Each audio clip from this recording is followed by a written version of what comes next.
Knock, shit. knock. Was I looking at the wrong thing? Yo, knock, knock. Who that? Bitch, I got Now, that whatever. game. Knock, knock. Who's there? Fucker? They didn't let the GDs in the door. They didn't let the GDs in the door. You got knocked the fuck out, man. Yeah, I'm in go mode. Go. Yeah, I'm in go. Signals the all new, brand new episode of the OSA Out of Shape Allstars, episode 14, season 2, overall episode 64. Now, as you can see, we don't have a full crew here. Unfortunately, just DQ is out. He's not feeling well, so feel better, just DQ. We're going to hold it down for you in the interim because he will be back very soon. But, hey, we got the rest of us. There's 5 of us holding it down today, man. We got our host with the most, Eddie Horchata, in the building. We got Drew in the building. We got Kev in the building, Johnny in the building, and I'm in the building. Now, of course, this episode is brought to you by Coach Capsule, sponsored by Don's LLC. Fellas, how y'all feeling first off? Before we get into it, how y'all feeling? I got a topic I'm not really happy about at all, but we'll get to it eventually on the show. Okay, but how you feeling, Kev? Feeling good. Mentally, how you great. feeling? You know, mentally, we gotta ask these questions as black and brown brothers. We gotta check in on each other. I don't even know what song. What is the name of that song? What's that song? It be in the commercials. Feeling good.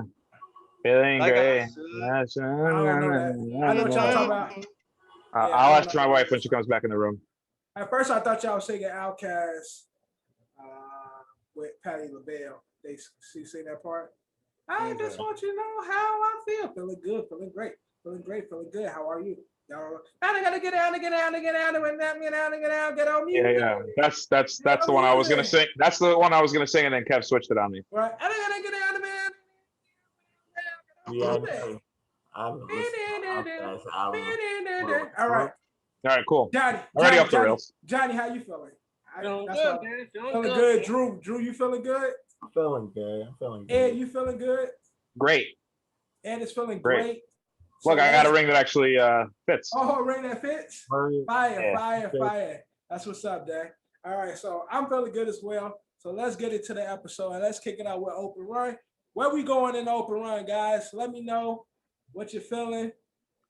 Ed, you want to kick us off? Drew, you want to kick us off? I'll kick us off. We're gonna start right here where it's happening right now, the NBA Finals. NBA Finals is taking place right now. The dumb foul by Chris Paul in Game 6. Game 6 is playing right now. As you know, we shoot on Tuesday, air on Thursday. Now, there's a game. Yeah, okay. I got some things. So, what you say, Drew?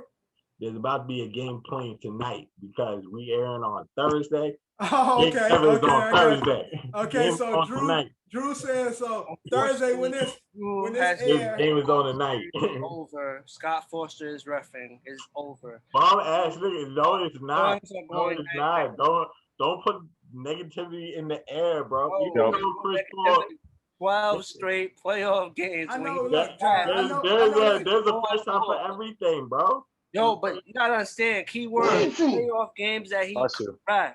Not regular season games, the last 12 straight playoff games that he reffed, Chris Paul has lost. Oh wow, Scott Foster talking to him and shit right now. Yeah, they're talking. Look, this game, I know Scott Foster took a lot of games from CP3. They can't leave it in his hands this time. They gotta CP3 the last couple of games. CP3 ain't been playing the best, so. CP3, after a certain point, we have to just stop making excuses for him, right? I mean, right. At game 1, he killed. After that, he's been pretty mediocre. So we need CP3 to take over the game and not let Scott Foster determine the future. And if they lose tonight, and it's Tuesday, Drew said when we drop Thursday, the next game we're gonna be playing game 7. So, but if CP3 let Scott Foster control this game, this will be the end. And on Thursday, Johnny say, I told you so. Drew prediction will be false. Oh, it's Suns and 7. Y'all were all blinded by the light saying Suns and 4, but blinded by the light. Great song though. That's a great song. Dude. Well, I mean, what I've been saying all freaking season, or since the Suns in 4 incident, it's Suns in 4 until it's not, and then it's Suns in 5, and so on and so forth and so forth. So yeah, Drew's absolutely right. Suns in 7, no problem. So now, if Suns lose, would it be Suns next season? Yeah, Suns in 4 until it's not. Again, that's when it just repeats. Rinse, slash, repeat. The shampoo bottle with the Suns now. It's gonna be Suns in 22. Yeah, basically. Exactly. Suns in 22. But John, tonight again, the game is. I know Scott Foster is repping, but what do the Suns need to do to take this game? Contain Giannis. Everything they're not doing right now. No, but I never, no offense to the Suns, I never thought they had a chance to contain Giannis. And Giannis probably slowest game was the first game because left the first game back from injury, but he still had the 20 points, 19 rebounds his first game. And that was probably his slowest game because that was the first game back from injury. Other than that, Giannis is Giannis. And I don't think the Suns have an answer for him. So that's why when we was picking to win, everybody's picking the Suns. I was realistically, if Giannis is healthy, they have no answer for him. The Bucks is going to win the series. I originally picked Bucks in 7, but it's looking like Bucks in 6. Then tell me what you said. You said he had to get his legs under him, right? Tell me what happened in game 2. He was playing out of his mind. Didn't he get 40 that game? In game 2? Giannis, yeah, 40 in game 2. Yeah. Yeah, but they still won though. So the Suns still won. They had a shot to win even. Yeah, but Holiday didn't have a good game. Neither did Middleton though. Game 2. But now recently, and again, I think I don't want to take away any and I know I'll be speaking for DQ in this moment, but it's I think Giannis is getting a shitload of credit, but Holiday's not getting nearly as much as he deserves. I mean, yeah, they definitely did because. But I mean, here we are talking about Giannis. Is what I'm saying. Is I'm you're saying that Giannis had 40, and they still lost, but it's that's because the other guys around him weren't facilitated. Drew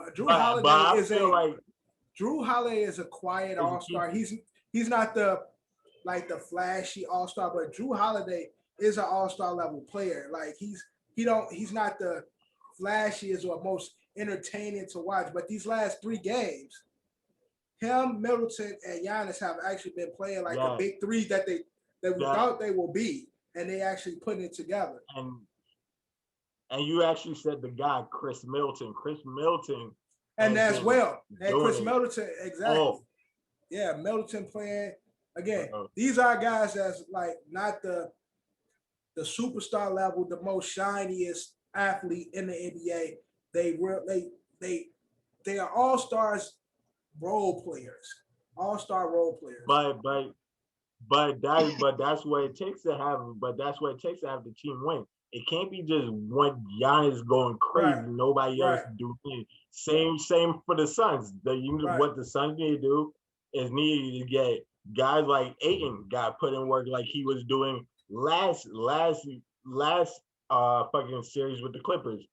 Ayton got put in work. It could be I think like Michael Bridges. Yeah, Devin Booker be cooking, but he's become this series very ball dominant.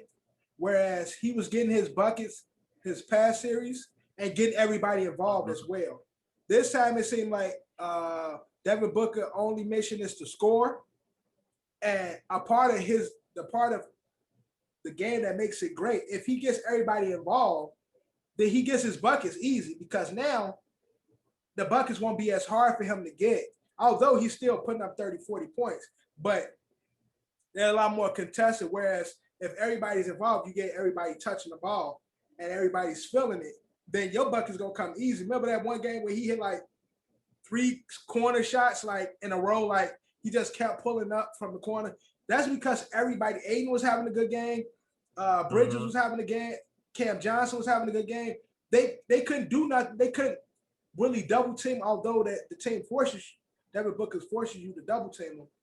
But you kind of knew okay, I'm a double team Devin Booker and I'll live with them scoring, but they were actually scoring. This now has been they ain't touching the ball as much as they have in previous series. I think they need to really get them other guys going. So it could be easy buckets for CP3. it could be easy buckets for Devin Booker. Devin Booker still putting up his numbers, but the way he was doing it previously, getting everybody involved, made the 40 look good because he'll have fucking Mikal Bridges with 15 or so, and have DeAndre Ayton with 10 and 10 or 15 and 20 and shit. Like, and I remember like game 2, fucking Mikal Bridges went off of something crazy like 27, 29 points, bro. And he was like the star of that game, along with Devin Booker scoring like in the 20s, Chris Paul scoring in the 20s. That's what you need to do. Like get the average involved, just like you said. Yeah. So John is saying again, Bucks at 7, Suns at 7 for Ed and Drew. Kev, right now we only got 2 games, possibly 2 games. How you got tonight going? How you got it? Is it going to go past tonight? I got Suns in 7, but tonight's going to definitely be a nail biter. Like, they may win by like 1 point, 2 points. Yeah. I had Suns the wire. I had Suns at 4, but again, I think it might be over tonight. So damn, Dev. Come on, dog. I'm sorry. I'm sorry. I'm not a fan of either team, but I really want CP3 to win one. But the way Giannis playing, the way those 3 guys are playing together, and then Scott Foster out there, it doing his thing. It just 6 man of the year. Right, 6 man doing his thing. And shit. Most improved player and shit. Like, so I don't know how that's really gonna go tonight. I just don't see it going in the Suns' favor. Although I hope it do, so I can stick to my Suns and CP3 winning, finally getting this ring. Giannis still got time. Middleton still got time. They still got time. I want CP3 to get it, but I just don't see it. I don't see it going their way, man. I just don't see it. I'm sorry. Looking slow. I want CP3 to win. You know, he's one of the players like that's on my list of players I would love to see. Exactly. Yeah. And then again, that was although he is, I think, a first ballot Hall of Famer, but this will solidify his spot when it comes to the great point guards. We all call him the point guard, but you know, unfortunately in the NBA, it's like niggas be like, "What that ring at though?" Like, "What that ring at?" And Robert Horry got about 8 or 9 of them, but that's neither here nor there. Still not gonna touch that good old ball. But also, right? Also in the NBA, man, NBA has now has 13 black head coaches. So recently, great number. So 13 of the 13 of the head coaches in the NBA are black. They just recently hired 7 black coaches. The Magic, Pelicans, Mavericks, Wizards, Hawks, Blazers, Celtics. Pelicans. The coaches for the Pelicans is Willie Green, right? Willie Green. Yep, Willie Green is the Pelicans coach. John, something about that, but what you read about? What you hear about? I was just reading, like, the Bleacher Report send like notifications. Yeah, it was talking about the process. I was like, the Pelicans even got a coach, and I remember just now, like, they hired Willie Green. Yeah. Now, out of the recent black coaches hired, so Orlando Magic's hired Jamal Mosley. Pelicans hired Willie Green. Dallas Mavericks hired Jason Kidd. Washington Wizards hired Wes Unseld Jr. His dad is a champion and former Wizards player. Atlanta locked up Nate McMillan. Portland got Chauncey Billups. And Boston has, I'm sorry, brother, if I mess your name. What's his name? Sudoka. So out of these pickups, John, which one you see is the best fit? The best fit, or who has the best opportunity to win? Well, okay, best opportunity to win. That's a good one. Because we with the new generation of these players and that's why some of these older coaches is moving around due to because these niggas soft. It's a little friction with the older generation with the new generation mixing in. Yeah, right. But the best out of all of the new recently hired black coaches, I think the two coaches that's in best prime, like to win, opportunity-wise, I think this has between Willie Green and Udoka in Boston. Boston, the Pelicans. Gotcha. I know the Pelicans were supposed to take the step forward this year. Right. But they didn't. I guess, Again, there was a lot of issues in the locker room. Being that older coach, and he wasn't Van Gundy. Yeah. But I feel like those two teams, I feel like they have the young star. Obviously, Portland Billups has Dame. Right. Jason Kidd has Luka. But the Pelicans have B.I. and Zion. And they got my guy Zoe. Yeah. And Boston got my boy Tatum and Brown. So, I think they have the more talent out of the other ones. While each other coaches, Portland has the one superstar, and then Dallas has their star. But that's how I see it. It's either Willie Green or Udoka for Boston. What about Drew? What's your take? Who's the best coaching fit and has the best chances of taking their team to the next level out of the new hires? I have different takes than John because through the teams that are there right now, I'm definitely going to say the people that have the best chance of winning right now, based on how their teams are, is you would say that Jason Kidd with Dallas Mavericks because of Luka and the whole squad, and Nate McMillan again because he got. Thank you, Drew. Thank you, Drew. That was my pick right there. No. You see, I understand that, but I still don't like they made him the official coach, but I still look at him as the coach. I don't really He's already the coach. So so I don't look at him like how I look at the other coaches. Like John looking at it as these guys are all new to the organization. Nate McMillan was already assistant coach. Then he became the interim, and now he's a head coach. He's already in the system. He's already in the culture. Once they started doing good, you knew they wasn't gonna pick nobody else. Like once they made it to how far they made it, you knew they wasn't gonna pick nobody else. It'll be a travesty they pick somebody else. That's why I looked at the Hawks situation different than the other ones. You like his job was solidified already. So we look at semantics. Nah, he's a head coach. I'm just saying I didn't take that take. He became I agree with you, Drew. And I understand John's take. John's taking new to the team, new system. But my take was similar to yours, Drew, in regards to Nate McMillan already being with the team and taking it to the next level. He already has his pieces. He already in the culture. Now with Trey playing the way he was playing, possibly could get other pieces to come in. They in the East, so I see nothing but Atlanta. Yeah, because going up from here. Because if you really think about it, was it that his first year with the Atlanta Hawks, or was he there before? Nah, I think he was his first year. So he was hired as an assistant coach. Yeah, and he began from all in that one year. All in that 1 year. Correct. Yeah. So with another year on their belt, that's going to be even more. Like basically, I agree with that point. Mm-hmm. No, again, Nate McMillan has a good resume and career as an NBA coach. He's known to keep his reputation is he can make your team a 4 or 5 or 6 seed. Like you might not get far, you might get a first round win, but past that may mess around and get lucky, right? Right, exactly one of those things. Past that, we don't know. This year with Atlanta and them being able to do what they've done to make it all the way to the Eastern Conference Finals, he's pushed the bar a little bit more now. So it's like, okay, Nate is that guy for the future.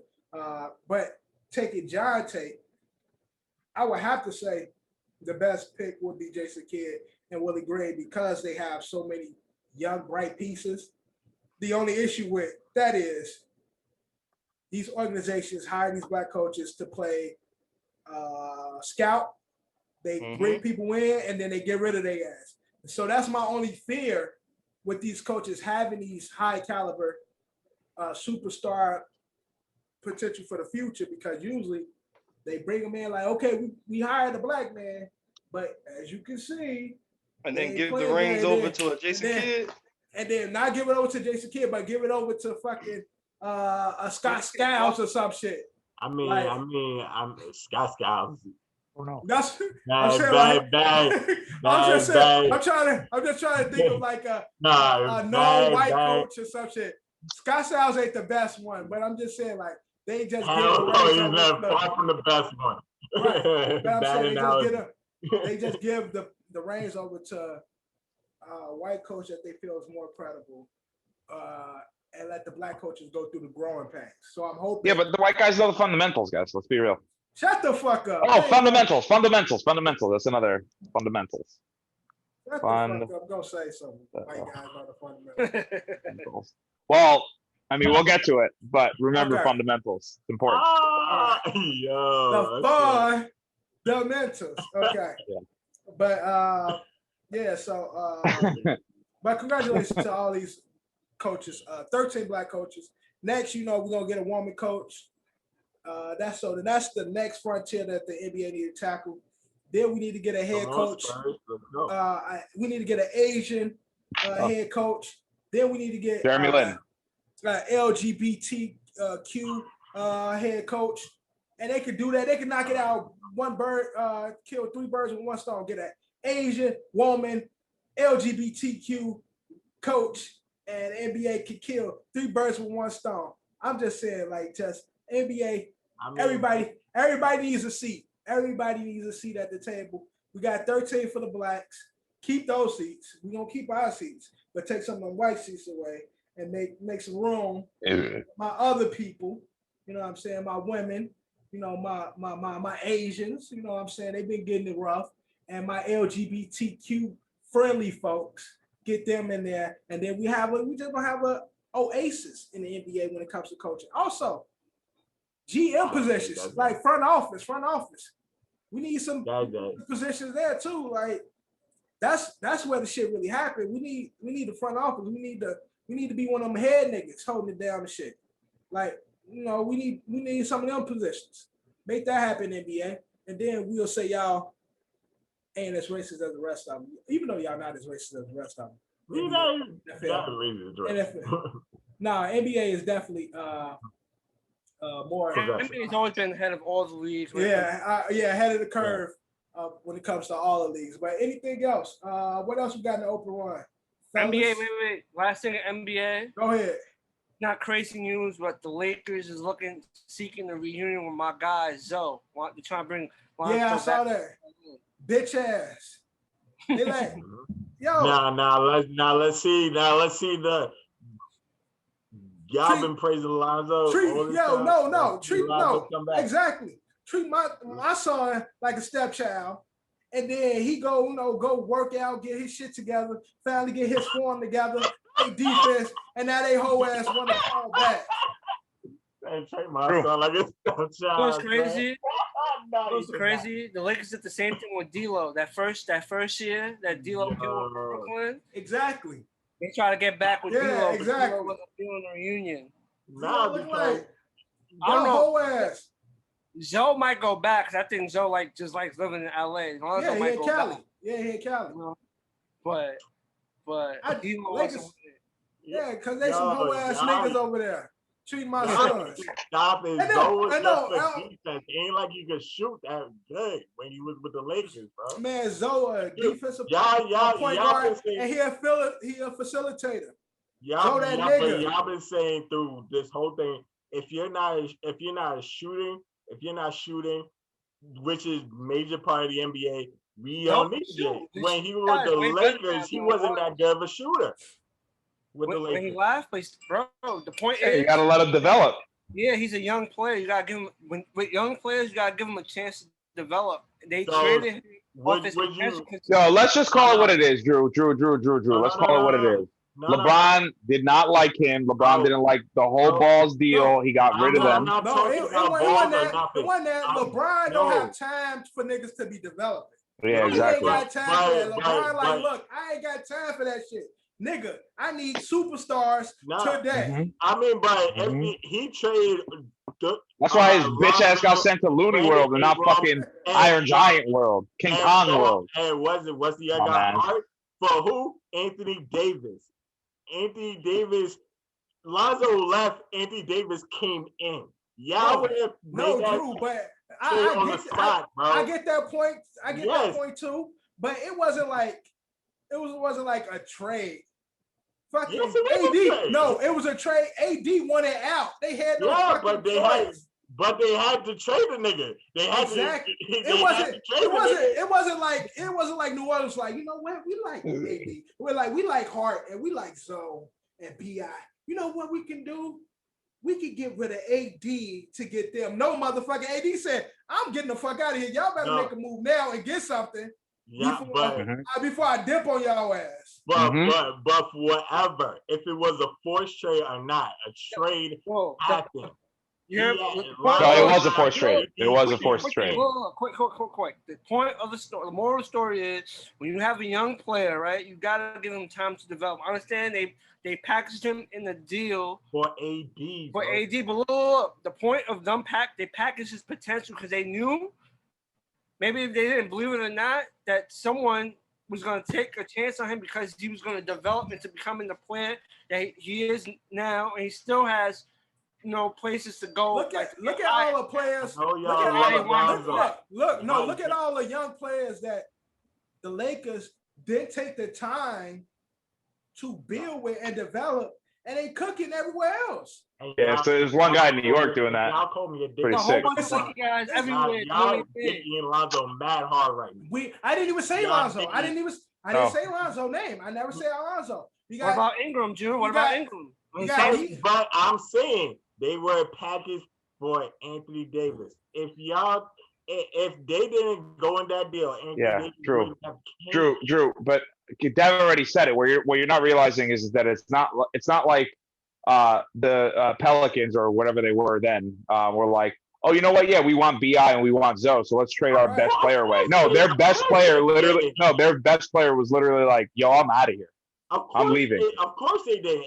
So I'm gonna get y'all best. And if they weren't so thirsty, again, the Lakers weren't so thirsty, and if the Pelicans weren't so like, oh fuck, we're screwed if we get rid of AD would have just went to the Lakers, and LeBron would have had BI, Anthony Davis, and Zoe. No, yeah, because they wouldn't have gotten traded. To another team. Nobody wants to lose anybody for nothing. That's definitely not going to happen. What's the funny thing about all this? They don't want to lose a star like AD. No team wants to lose a star there like AD for nothing. They didn't get nothing. They got Zion.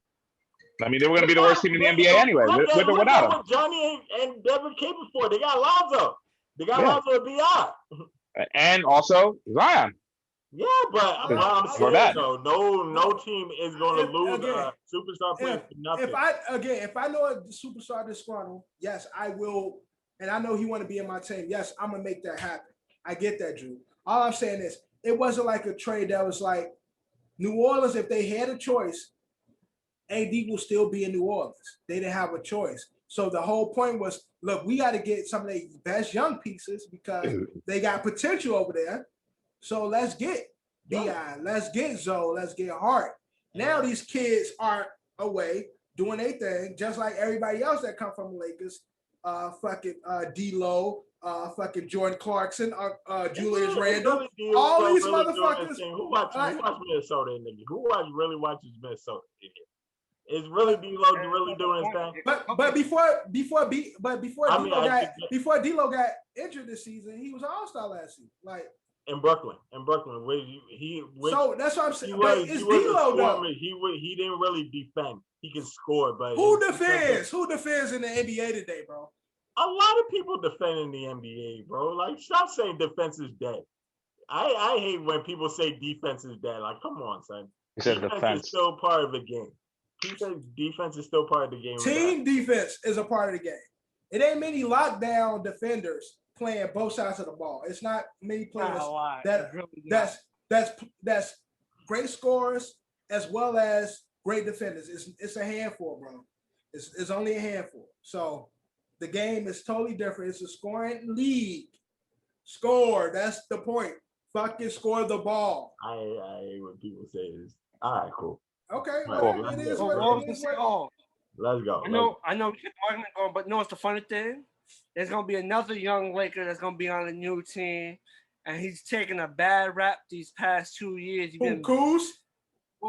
Yes, and watch Kuz go to a new team and be the Kuz everybody wanted him to be in LA. Watch Kuz go to. I mean, bro, Kuzma is cool, but I say Kuzma is a hot and cold player. No, my point is he's gonna leave the Lakers. He's gonna leave the Lakers, and he's gonna do everything everybody wanted him to do on the Lakers. He's been probably one of the one man that's been taking all the heat.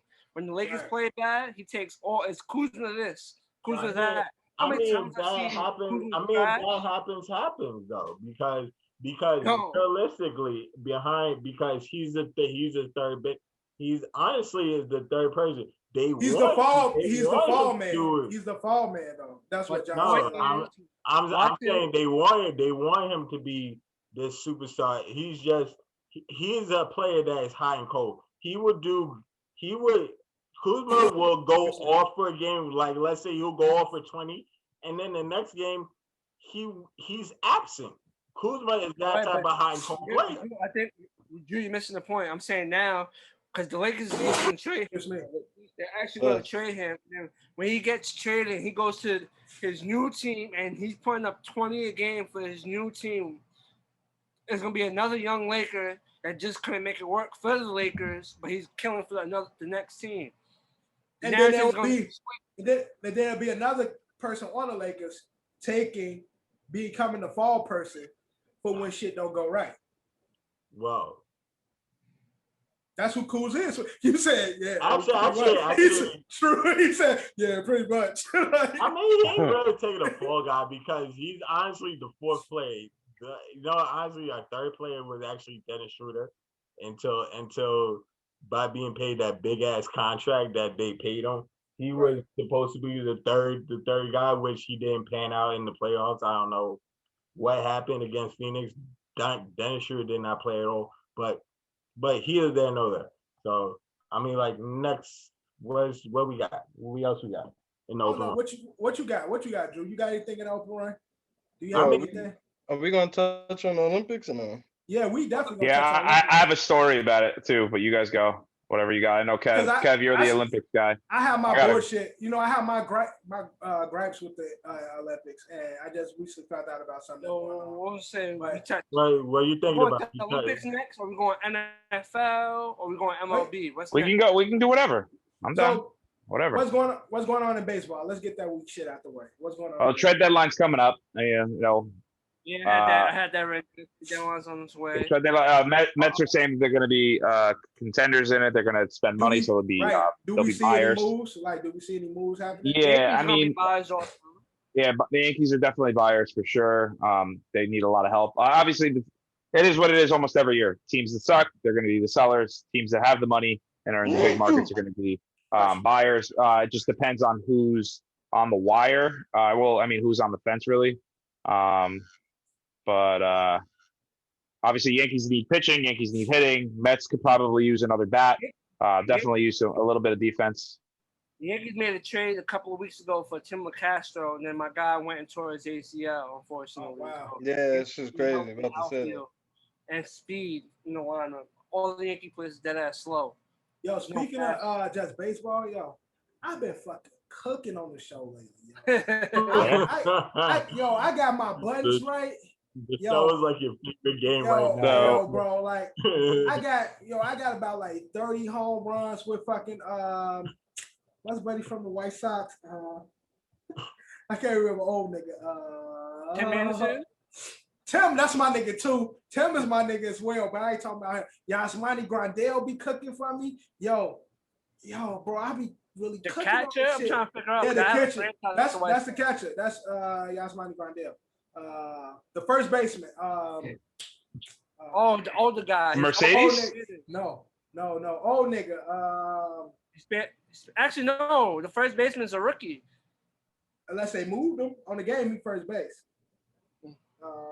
White Sox. First base. Y'all go ahead. White Sox got a first baseman So the big names that are going out: Chris Bryant, Nelson Cruz could be on the move. Adam Frazier could be on the move. Joey Gallo is the one that the Yankees are targeting. Could definitely use him probably at first base with Jose Abreu. Jose Abreu. Jose Abreu. The pitcher from the Rangers might move. Ian Kennedy. Craig Kimbrell is on the move. Sterling Marte is on the block as well. Richard Rodriguez, Trevor Story, even. So some notable names for the most part. But with baseball, it's just like First nigga you said he from the Cubs, right? Chris Bryant, right? Chris Bryant, yeah. And his rumor actually is the New York Mets. The New York Mets. Not having a good season? No, it's just that they're not having a good season, and the Mets are having a good season, and they're trying to make a run at things. They're in first place. Hey, the White Sox, boy, the White Sox playing good, bro. Them boys on the South Side. I don't know if there's any rumors of on the them. South Side, they didn't let the GDs in the dough. They didn't let the White Sox in the dough. So one rumor mill is that Adam Frazier, the Pittsburgh second baseman, will be going to the White Sox. Maybe, which is good. You could always use defense in the extra bat for sure. Right. I was gonna say also the Yankees beat the Red Sox 2 out of 3. Oh, great! Yeah, fucking awesome. Yeah, whatever. We still suck. We fucking 9 games out of first still. Who fucking cares? No, but the point is, fans is acting wild again. Oh yeah, you're absolutely right. Yeah, fans are back again. Yeah. Fans are back. Yeah, fans are back. Yeah. Through a baseball, right. Players in the back. He out for he's banned, right? Forever. Yeah, he's banned from all 30 major league parks for life. Dickhead. Yeah, like, is that worth it? Hey, bro. I mean, maybe. Now, my whole thing though is, how do they track this? How do you track it? Oh, bro, I'm sure they got some like Clear app where they like took like his retinal scans or something. I mean, I'm just saying, like, yeah, but like, if we bought a ticket for him, right? Exactly. Because again, when I was only got to wear a disguise, I guess. Bro, I'm saying when I went, gotta be doing facial scans to everybody. They might be, but I'm saying when I recently went, maybe the cameras above can spot motherfuckers like, oh, red flag. You seen Jason Bourne movies? That's how that shit is. Because I know when I went to the Yankees game recently, only person they really checked was myself. Yeah, they checked Dorian, they checked his grandmother, they checked their bags. But I had the ticket. It was like, these two with me, and then they just went through and they checked me for the tickets. The player that he hit was Alex Verdugo, and he's banned for life. Yeah, that's a good question. My whole thing is just how they track, because during games it'd be so busy, it'd be so congested, there's so much going on. They ain't going to like looking at a list. Crazy. You know what else I think they probably have? Hold on, let me look at your face real quick. Hold on, you look like, what's your name? You heard that? They know what they probably do before they let everybody in the game. They go in a room and they got everybody who's band's face plastered everywhere. It's like, and then when you get there, it's like, yo, why I recognize you? No, they do retinal scans. But I'm saying, it has to be more sophisticated than what you said, John, because so much be going on. Here we go. I have an answer. The people working the door ain't worried about that. Man, get in so we can get the fuck clear this crowd. Like, hang on a second. Kevin is right. So facial recognition technology allows teams to actually enforce lifetime bans. Okay. That's fucking scary. Right. Makes sense. So that's what I'm saying. They got the cameras up high. See, I was trying to figure yeah, you can get in. Like, yeah, you have somebody else buy you a ticket. Right. But then your dumbass is gonna go buy a beer with your credit card, and they're gonna be beat it. You ain't gonna buy a beer with your credit card. That camera's gonna spot you everywhere you went. I was trying to be not so big brother about it. You're gonna be sitting there eating, and they're gonna come. No, make it that. They gonna have the what do you call it, the Looney Tunes cane, yank your ass out of there. You gonna flagged at the gate. You gonna hear it on the walkie. Right. Little walkies. You walking up the ramp and shit. Soon as you go around, there's gonna be the security standing right there and shit. You're gonna try and walk past like ain't nothing happened and shit. Like, they ain't worried about me. They go, Mr. So-and-so? Yeah. Since we're on the topic, how many of you have ever been kicked out of a stadium? Never. Never? No. All right, I won't answer it. No, say the story. I've been kicked out. 3 or 4 times. Do Berkeley basketball games count? I'm talking about Major League. No. Whether it's baseball, football. What are you doing? Cracking up Berkeley Stadium? No, yo, that ass at the Berkeley used to have their basketball games. The referees put me out because I used to be talking so much shit. Yeah. That's why I got kicked out too. I was talking too much shit. I was drunk and I talked shit, cursed a lot, and then beat it, pal. Then when niggas used to shoot their free throws, I used to stand like under the rim and shit, and they put me out. You had those balloons? No, I had no balloons. We was whatever those are. We was in a U-Burrow. We was in a U-Burrow. Man, this man's small in there. That was on the rim, pulling his shirt up like, yeah. We dead. Dev out there doing beer pong fucking tricks. He's like humping air. No, we dead in the U-Burrow. That shit mad little, mad loud. So I be, you suck. Your ass trash. And the ref be like, yo, shut up. Dev under the ring. And then I go under the rim. I be, and they put me out. You stupid, man. But shit, a few of them niggas wanted to fight me in there. Everybody always trying to fight me. I'm not even a fighter, bro. You're a big dude, man. You're a big dude. You give off that energy. Niggas always want to fight. I shoot and stab. Come on, man. I ain't fighting. Yeah. You got kids now, man. All right. Worry, I got a kid to worry about. I ain't got no time to be out here fighting y'all ass. I'm gonna put you down and walk away. Me and Dory gonna go get an icy from the Cocoa Man and shit. Mm-hmm. We ain't got time for you. We gonna put you down. We're gonna get an icy from the Cocoa Man. I ain't got time to fuck with y'all niggas. Anything else in the open round? I do want to talk about the Olympics, man. I have one story, but you guys can go on. It's I don't know if it's gonna be covered. I fucking hate the Olympics. I'm gonna say that. Really? Wow. I hate these motherfuckers. One last thing go ahead. for baseball, and then we switch. Ohtani is the number one as of July 1st. Is the number one selling athlete in the world. Jerseys, merchandise. Merchandise. Okay. Jerseys, everything. Oh shit! What happened there? Number one. Right.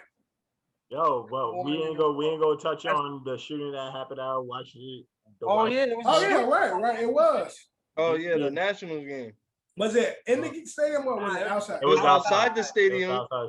And the thing that, like, I guess, but it's the DMV though, like. Yo, but something that we learned growing up, like in areas that we grew up in and stuff like that, is like you gotta identify where shots is ringing out from, not just run to be running. Like you gotta know where that shit came from over here. One of the girls that got popped ran outside into the bullets. Right, into the fire and shit. What? Like, because you can really hear from the stadium. You hear the pop, pop, pop, and people ran out the stadium. Yeah, they ran outside. Yeah, that was like, yo. She was white, right? She was white, I believe so. Yeah, fairer skin. Fairer skin. And the only thing that like was really like commendable was like, sure, they cleared like the ball players out of like the dugouts, and they let fans into them. Right. Yeah, they did. Yeah. But the only thing is other shit, they came in to like spray the whole stadium. No, what's crazy again about DC, the DMV area, like you look if being in DC, if you around the White House and shit, that shit, the hood is right there. Like there's no real separation between. Bro, that's literally like every major city. Like that's so it's like built every major city. Yeah, so it's like when I hear about it, and me knowing from DC, not being from DC or being from Washington or whatever, I know that like that where the stadium is, it's the fucking hood. It's surrounded by the hood. So when the shit happened, it's going to a Yankee game. Yeah, exactly. It did right, exactly. Perfect example. You come out the wrong gate at night. Exactly. Motherfuckers coming from Westchester, coming into you coming into the fucking boogie down. And shit really be like niggas be really getting it in. So it's like motherfuckers look surprised. I'm like, damn, that shit sounds about right to me. Like just unfortunately they said it was a shootout between two cars. So it's probably I'm assuming it's probably a road rage incident. Two cars got into some shit, argument broke out. But that's crazy. How you get road rage and then both of y'all happen to have guns and shit. Like both niggas, right? Both of the niggas like, oh, you got your gun, I got mine too. Like that's a wild ass shit, man. But I'm hoping that everybody is safe.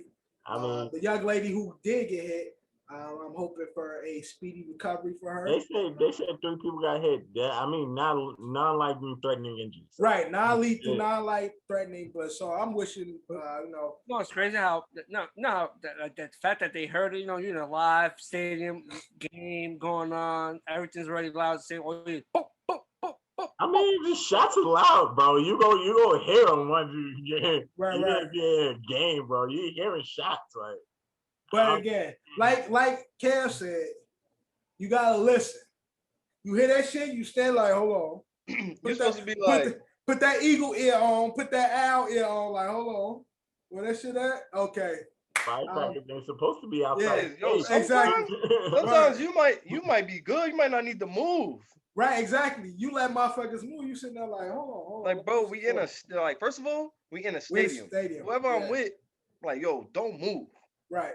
Like, unless the shots is in the stadium, like, yo, there's mad security around the stadium and police usually around stadiums. Like, I'm not running out the stadium. Listen for it. You sitting there listening, trying to evaluate what you about to do. What's your next move? The fact that they ran out the stadium when there's armed police. Right. In the stadium. What the fuck is going on with Ed right now? I don't know. Even outside the stadium, you never know. Like, the police may have to have an exchange of gunfire with them. Right. Exactly. So you run into innocent bystander to get hit, trying to be hero and shit. But, Lloyd Bank, Young Buck Bar. But that has nothing to do with that right now. But moving on from baseball, let's talk about the Olympics, right? So first off, something ain't right out there, yo. Something ain't right. They all fucked up. Did y'all hear about Germany leaving the Olympics? Team Germany leaving. Did they bow out? That was today, right? Yep. They left because racial remarks being slurred, racial slurs to one of their players. And they don't like the way that Olympics has been handling these type of situations. So Germany completely dropped out of the Olympics. Like completely? Like for every competition? I don't know. I'm not gonna say every competition. I don't think it's every sure. I don't think it's every competition. I believe it's the soccer team right now. Whether the whole country drops, that I can't be sure of. But their soccer team has dropped due to racial remarks to their players. So that's the fuck shit going on. We already got the COVID shit happening with them. But then Tokyo and the Olympics are trying to combat this whole COVID situation shit. And there is a player, or athlete. Her name is Rebecca Mayer. Have y'all heard about her story? What did you say? The swimmer, right? Rebecca Mayer. Yeah, she's a swimmer. So she's a swimmer. She's the Paralympian. She has. I want to touch on it. Go ahead, Kev. Touch on that shit. And that shit pissed me off though. Because it's something that really don't make sense to me. And there's a lot of funny things. There's a conspiracy. There's something going on out there in Tokyo. I don't think they want the games to run, and they're doing a bunch of things to try and sabotage them from running. Well, that's been my belief. But they said that the thing is not. It's still. They're still in a point where they can stop it. Like they at a point where there's still a possibility that it won't happen. Listen, with this one particular story, it makes no sense. This is a para-Olympian who is blind and deaf. Yes. And they will not allow her personal care assistant to accompany her to the game. Now, this is not only an Olympian. This is not only an Olympian that is just like there, like trying to get bronze. She's won 2 gold medals in the previous Olympics, silver medal and a bronze. Yeah. So sorry, I had some technical difficulties. So what you're telling me is, as the Olympics and as the Tokyo Olympics, you didn't anticipate including your Paralympics, the ones that need assistance to go there? Exactly. So that for me really pissed me off. But I think, and I could be wrong, I don't really care what y'all opinion is at home. So fuck y'all. What are we talking about? Real quick, sorry, just fill me in. The Olympics, the Paralympian that needs like an assistant because she's blind and deaf, and I'm pretty sure there's others who needs a PCA as well. Yeah. So I mean, whatever's gonna come out later, maybe she didn't file in time or whatever. It doesn't matter. Like she should be able to compete. So you're cheating people and cheating her out of an opportunity. And again, this is not her first Olympics. This is not her first Olympics either. No, and she's won gold. So there are a few other things that is just weird. Like I get it, Tokyo is already a large populated city and there are a bunch more people coming and trying to go to the games. There's over 71 cases of positive cases, right? Right. Most recently, what was it? Jesus Christ. What was the young lady's name? I think it was a soccer player. I'm trying to remember off the top of my head. She tested positive for COVID and they're like, yo, you can't participate. Like not, yo, you got time to do your 10 days. We'll test again. Yeah, they dropping people altogether. No, it was a tennis player. I forget her name. But black girl. Yeah, Coco. Yeah, I sent it to you, Dad. Like, bro, that doesn't make sense to me. So in my head, I don't know, I could be wrong. I think Tokyo's gotten a substantial amount of money into their cities. As we know, cities in the Olympics, they put money into cities where these events are gonna be, so it looks the part. But just like I said, like last week, like with no fans in the stadium, even though it's not even the Olympics committee, the city putting on the event loses like mad money. I don't really know how, but it was reported that they lose money too on it being no spectators during the whole Olympics. Like the city gets like. I get that.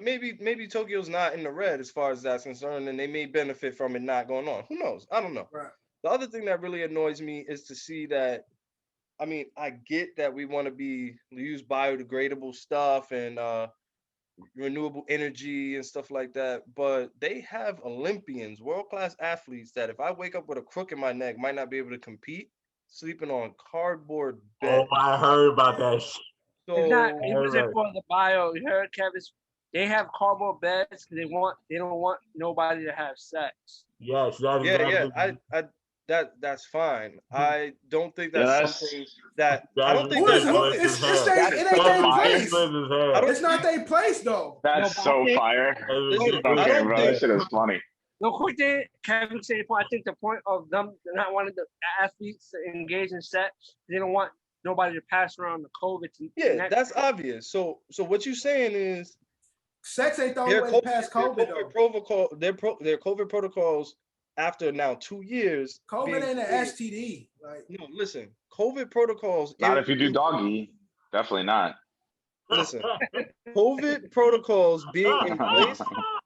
COVID protocols being in place will prevent you, if you're not on this team, meeting with other people on the other teams and stuff like that. So that's not something you have to worry about. It just, to me, sounds like another financial way of cutting corners. Right. Yeah. And putting all of these people in these beds, and then you're saying, oh, it's because we're trying to prevent them from having sex. How about they should, to some degree, be in some sort of COVID protocol that is on some upper echelon level now that y'all even had an extra year to consider it and do it. Yeah, at least put them in a nice hotel with a nice bed. Look, I mean, and then they make it nice. They nicely say, without telling us in detail, provisions have been made for some of the Paralympic athletes that obviously probably can't sleep on cardboard beds. No, they got them a cardboard wheelchair. Bro, all I know is something ain't right, Tokyo, man. Let's also call it what it is too. I mean, half these Olympians, if I said this last week too, if you're not Michael Phelps, if you're not Gabby Douglas, if you're not these like big name people, it's like, yeah, like you go home with your medals or whatever it is, you're paying taxes on those medals. You're not making a lot of money. You're not on the cover of the Wheaties box. You're going to go back to your fucking Costco or Walmart job, and again, there's nothing wrong with that. I mean, but these guys don't make a lot of money when they come back anyway. So at least when they're there, let them fuck who they want to fuck, give them a comfortable bed, and let them try to fucking win gold or pride for their country for a little bit. It's really not that hard. I hear that, but I also, from the standpoint of most of these people are so committed to themselves and their crafts. If there's already COVID protocols in place, they're not going to go out of their way to violate that. And they've already missed a year, and they'll have to sit out another 3 years to wait for the 2024 Olympics because I wanted to tiptoe into Kevin Durant's room. One of the women's soccer players wanted to tiptoe into no. Well, that's one of the Paralympians want to roll in his room. Yo, be honest though, we're gonna get canceled. No, we not. Yo, something fishy no one listen. Yo. No, it's been a lot of shit going on with this Olympics in particular. And again, the fail safe is we doing it for COVID protocol. We gonna do racist and dumb and all different type of wild shit, and then we just gonna blame it on COVID. Like you got these Paralympians there. It's like it's a dumb moment. It's like, yo, these people are special in their way.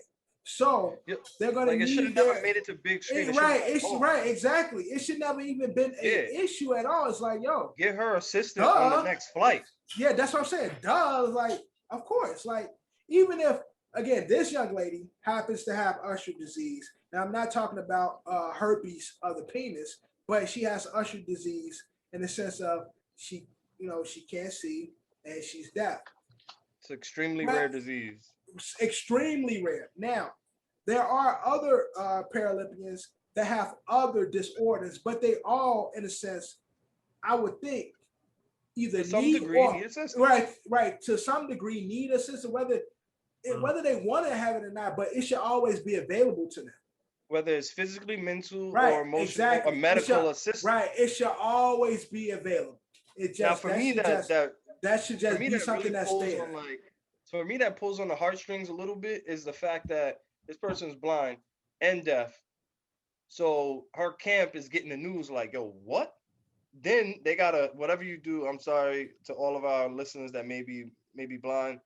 I don't know. You print braille like papers, and you gotta put it in front of her and let her feel it out and devastate her like that. It's like, right. Yo. Exactly. Yeah. And again, this ain't her first Olympics. So she's used to being there. And again, she understands what she up against. This is a very tumultuous time, like where we're dealing with COVID. The world is all fucked up. So I'm pretty sure she's made healthy and safe restrictions for her life, as well as for the people that she had involved with her, knowing that she's coming to the Olympics. Tokyo is having this COVID uprise. I'm pretty sure she's taking all the precautions for herself. Yeah. So for them to just be fucking it up the way they've been doing with them dealing with Tokyo. Tokyo having that COVID issue. They about to lose billions of dollars. Billions. And somehow, some way, I really believe that it's more like somehow Tokyo. Exactly. I was just about to say that. Right. The Olympics is covering their ass. They making plays to cover their loss, whereas Tokyo as a city and the country of Japan is going to bite more of the bullet than the Olympics is. Yeah, we never heard of stuff like this. We're not even right now talking about COVID related issues. We're talking about stuff that, like, I'm sure they deal with at multiple Olympics over multiple decades, and they don't have these type of issues.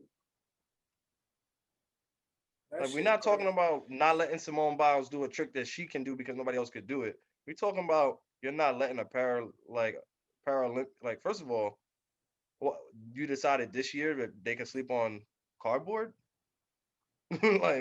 One thing I could say definitely these conditions is probably worse than the actual NBA bubble conditions that the NBA players complaining about. So it's definitely worse. Definitely worse. So one of the pictures complain, I understand because what they're doing out there is crazy. Yo, plug one of the pictures of how it really looks like a prison, bro. Yeah, where they got the cardboard beds set up like 10 feet apart and stuff like that. It looks like a prison. Nah, the shit again, it's crazy. I've been touching on the racial issues with the Olympics this year, it's a whole bigger issue going on. It's a lot going on with this Olympics. Yeah. I'm not gonna lie. I'm looking at that like you go out there, horrible conditions, and you lose.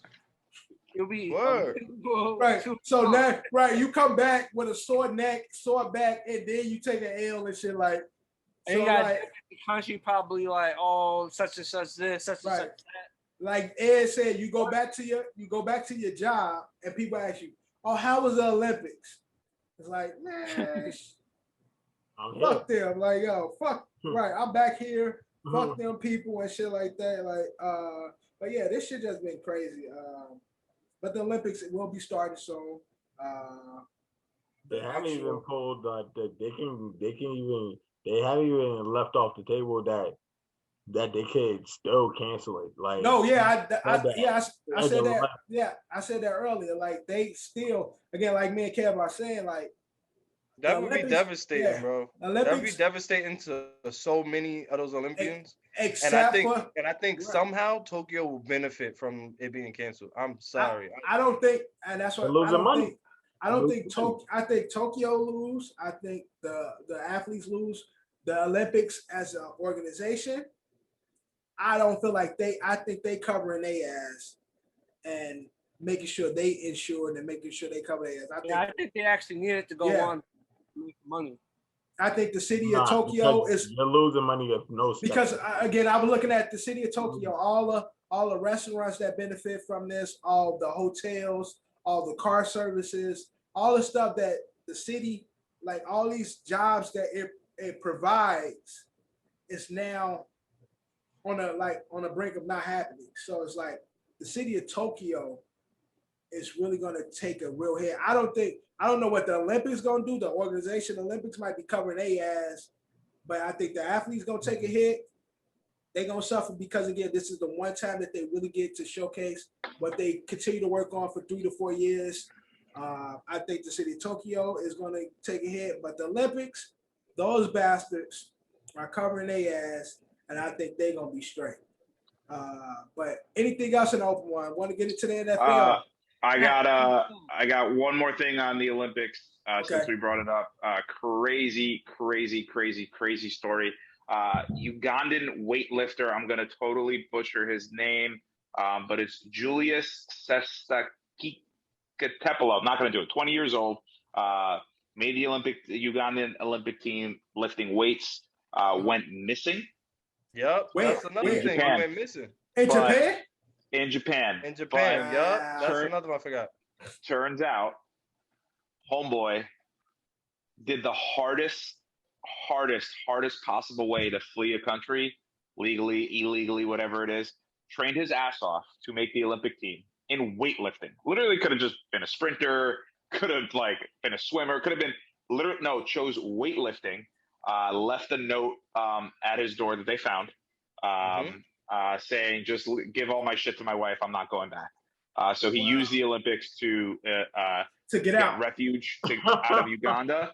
Turns out, and I thought he was on the run up until today, about 16 hours ago. He was caught and detained by Japanese police. And he said that he had his photo ID, his passport, and a little bit of quiche. Apparently, he knew someone in Japan that was going to get him out of there. He purchased a train ticket to get out of there. During questioning, he was in tears. Just said he didn't want to go back. So that's crazy. Crazy. So a little funny story, but then not so funny because obviously. Yeah, the passport ain't doing nothing wrong. No, he wasn't going to compete in the Olympics. He literally just disappeared. He was I'm out of here. I mean, you flex. Oh, he took that 3 flights to Japan. He's like, fucking, I'm out. Okay. But it's dude, where are you going to go? How are you going to not get caught? You're going to start a new life somewhere. In Japan? They know that you're there and you're on an island. He probably would have fled somewhere else. Yeah, I think that's what he was trying to do until he got caught. Yeah, literally. Taking the train. I literally just got another Olympics alert. Australian rider Jamie Kermond is suspended from the Olympics. They found excessive amounts of cocaine Nice. In her bloodstream. Let's go. Cocaine Now, is is that a prohibited PED? under Australian and world anti-doping laws. Kerman is prohibited from participating in the Tokyo 2020 Olympic Games while a provisional suspension is in place. Blah, blah, blah, blah, blah, blah. Yeah. Something ain't right. It must be the air or something out there. Something ain't right. Nah. Oh, we know the air is not good. I mean, it's COVID. It's because people can't get high. They talking about no weed and shit. If they let people smoke weed, everything gonna be straight. But they doing all this extra shit. You know, some other official pulled like another Paralympian long jumper to the side and told her like she thinks her clothes are too revealing. Meanwhile, this Paralympian's been in like 4 Olympics and she's been wearing the same stuff since she can remember. Right. That sounds like Japan. Japan flexing their laws. That sounds like somebody told this judge, like, yo, go down there and say something. Right. Wait, because it don't look right if I say something. You go say something. Yeah, yo, come on, man. I mean, right out there. That sounds like Japan. Y'all keep playing, man. You ain't gonna never host another Olympics. Hey, Joe, it's already set. Tokyo, Japan ain't got one. Yo, they ain't got one coming. No damn well. So like, it's quiet for them. Like after this. Y'all gonna get another one in like 30-20 or something, bro. Facts. It'd be one in Chicago. It'd be one in Chicago on the south side before Tokyo. Before Tokyo. It's gonna be one on 63rd and Halston before Tokyo get another fucking Olympics. And you know what's on 63rd and Halston?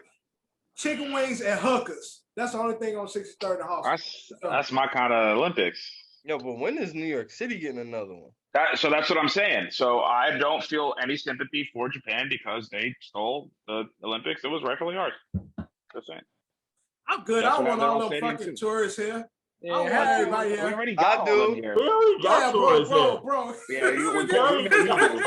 Yeah, we know you do. This nigga Kev's like, I ain't gotta fly. Go your ride. They right here. I ain't gotta fly nowhere. They dropping off here and shit. No, bro. It's already tourists here, but Kev go, you know how to speak English? They go, yes, English, good, yeah. And Kev's like, ooh, yeah. Me, John, Drew, we live in the city, bro. Imagine the Olympics here. The city sucks. Bro, it already sucks. Literally hate going to the city. It sucks now. It sucks now. That's why I moved out. You know how those train delays gonna be, bro? Mm-hmm. I mean, we don't deal with them already. Right, exactly. You know how Times Square is going to be? Yo, I know. I get it. It's going to be another day in New York before COVID, bro. That shit going. I don't see New York getting back to that no time soon. People be outside more, but New York. I'm saying during the Olympics, it will be just like that. No, that shit going to look like the jet trains in Tokyo. Where they all be, you see the videos how they be packing in and shit. That's how the shit gonna be. And I will be that one nigga be, yo, get off of me. We're gonna have a problem. Like, oh wow, y'all didn't realize, yo. And Kev gonna be on every corner posting like, yo, what up? You need a tour? Yeah. You heard 2028. LA is hosting. That's cool. I mean, next one is in Paris. I'm trying to go, letting y'all know. Yeah, we need to do another, but we shut up, Drew. You don't do no LA. We did LA. You didn't come. You flaked. Let's not forget. Let's not forget. Y'all one trip, y'all saying y'all. Okay. I told you I wasn't going straight up. Well, but see, I respect that. Say, I'll tell y'all from jump. I told y'all. No. Drew ass was. Remember, Drew was supposed to get the flights. Drew was supposed to get the flights and all. John.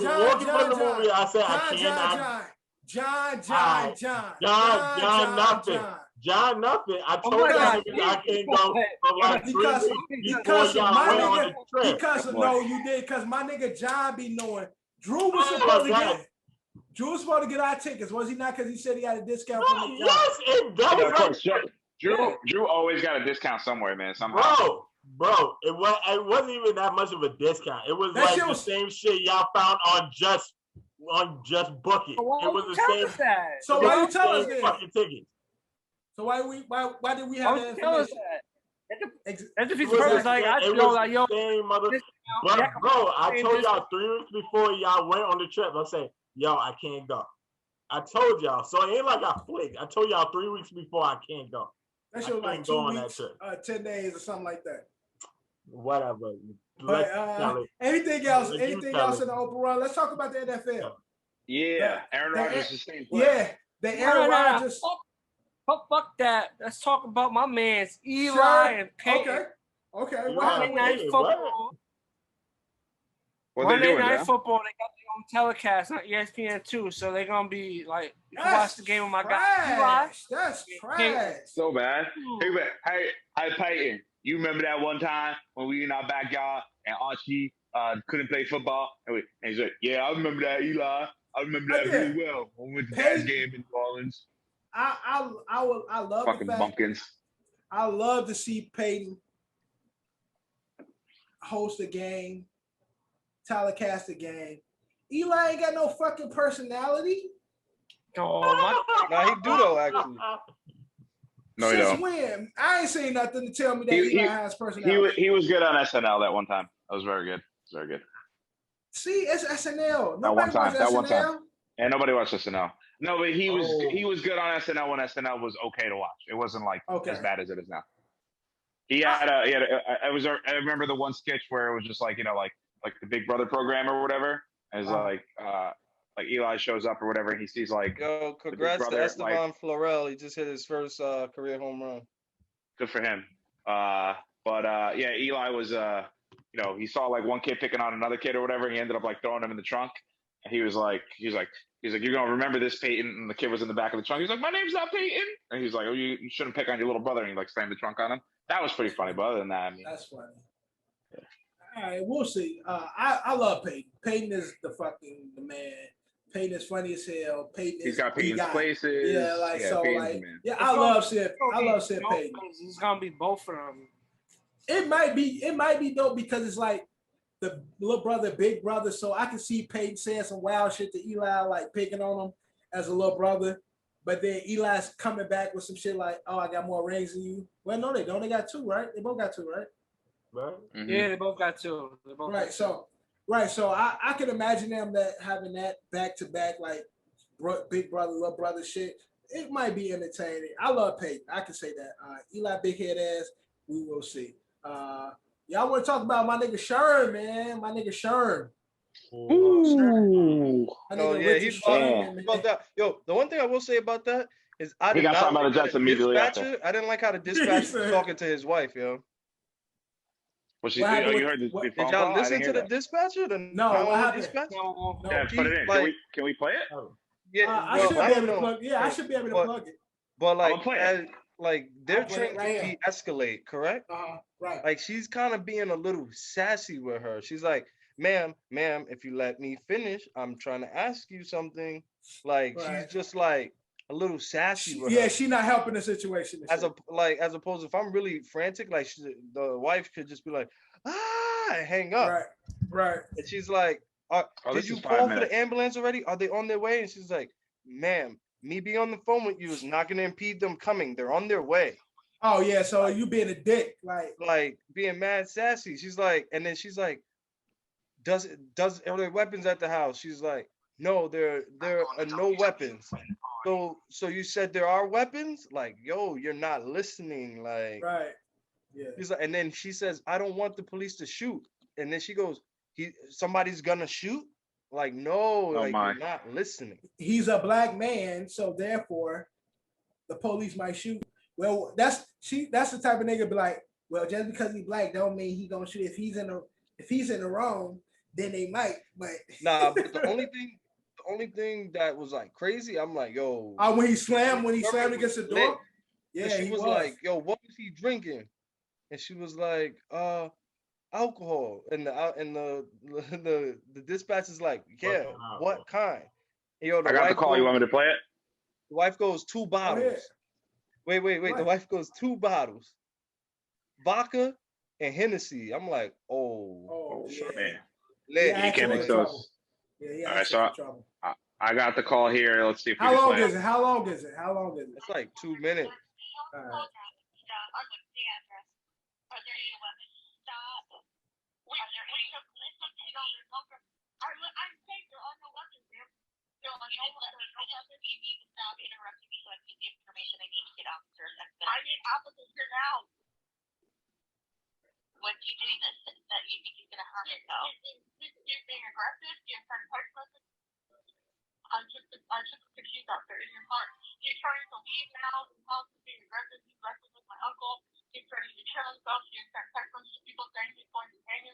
Jesus Christ.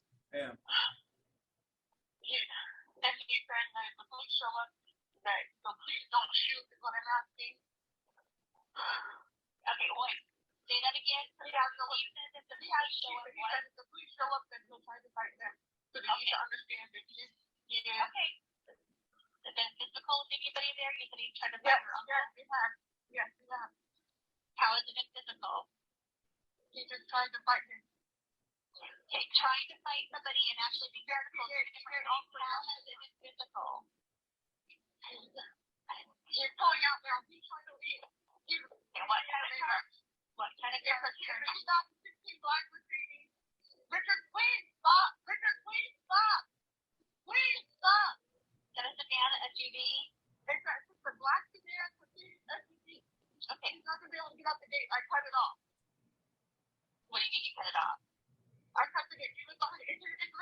My name is Ashley Sherman. Do you know what his date of birth is?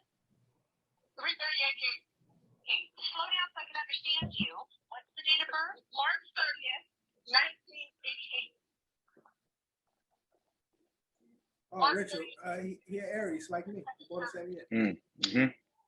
That explains all the rage. Facts, yo. We don't need it. Okay. And he does not have any weapons or access to weapons. So, no. Okay. And how much does he have to drink tonight? 2 bottles. 2 bottles of what? Now, vodka and hard alcohol. Okay, sir. I only need to talk to one person, so please put the phone down. Oh, she's sassy. Yeah, she is. Okay, listen, it's over on dispatch, okay? Talk to me, not going to slow anything else And dispatcher don't like her job. Okay, I'll let you off the line. The officers have the information. Hi, everyone, what are you reporting? I was trying to say that I learned that if you make those my parents' house in Redmond. Okay, have you called your parents? Have you called your parents? We're on the phone. We're on the phone with my dad right now. Okay, so if he shows up there, then they can call 911. Okay. Hello? No, my dad actually has cancer.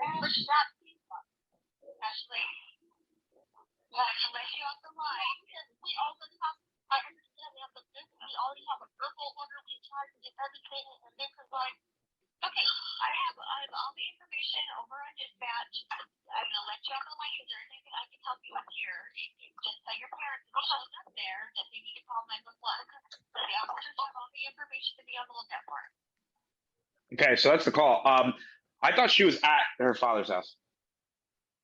So what? I thought she was at her father's house, and then she said he was going to her father's house. Talking about the wife? I think she wasn't. Yeah. She wasn't there. She said, I think he's going to go to my father-in-law's house. And then that's the second time she called. Father-in-law house or her father's house? Her father's house. Okay. Sherman went to his wife's father's house. Okay. I thought Sherman's wife was in the house with the father because she said she's going to go to my father. He's going to go to my father's house. And then dispatch said, well, when he does show up there, have them call 911. So my question is, who is the guy? Talking to Richard Sherman's wife. Maybe that's why he's acting out. I'm just saying. Maybe she's cheating. All I know is guy talking about killing himself. All I know is Sassy or not sassy? No, sassy as fuck. Sassy as fuck. Big time, yeah.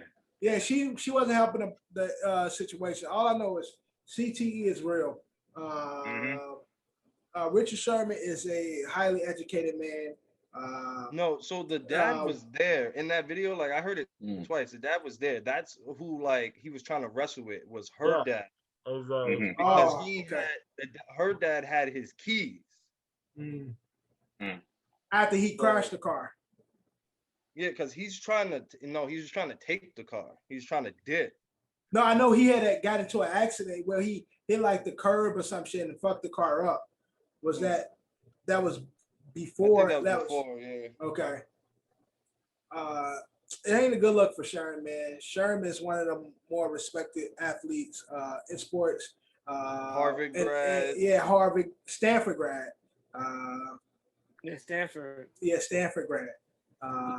Very educated, Ivy League, very well respected in the league. One of the best D-backs we'd have had of our decade. So for Sherman, for this to be happening to me again, I know he was under the influence, but for him to be talking about hanging himself, just like hanging, hanging is a tough word to say. Like I'm going to hang myself. Like, that's tough. Not like I'm gonna kill myself, but I'm going to hang myself. Like that's rough. One of the nastiest ways to go out. For sure. That's rough to say. So damn, man. That's crazy, man. I don't like saying shit like that. I mean, I hope he gets the help that he needs. Obviously, again, I think this is just. I mean, hopefully, it's just a very bad moment for him. Luckily, no one was hurt. He was just drunk and tried to beat down the door. Obviously, because he's an athlete, because he's got a celebrity, if you will, where he's known and he is respected around the league. That when he does act like this, whatever it may be, like, I'm not trying to like disrespect his wife or his wife's family or anything, but it's like this shit could have stayed internal. You know what I mean? Like, obviously it was going to get out, but you didn't need to release the video and all that stuff to the public. That is, obviously this could have just been handled. Nobody was hurt at the end of the day. I mean, he just beat down a door and fucked up his car a little bit. Who hasn't done that? You know what I mean? Who hasn't gotten drunk and said that they were going to do something irrational? You know what I mean? So, if this obviously is a bigger problem and a bigger issue, then I hope both families are, doing what they need to do to get better. I hope Sherman, if he does need the help, or if it is CTE, like you guys are, maybe saying, that, there's something that he could do. I mean, maybe he's a free agent now. Obviously, this ruins his chances of playing this year. But honestly, this could be a blessing in disguise if it is CTE. And if he does have bigger problems. I broke down my mama door and told her that somebody robbed the crib, but nothing was touched. So yeah, I don't know if I have CTE or not because I was in high school, but all I know is shit's crazy. All I know is you talk about professional athletes, peak shape.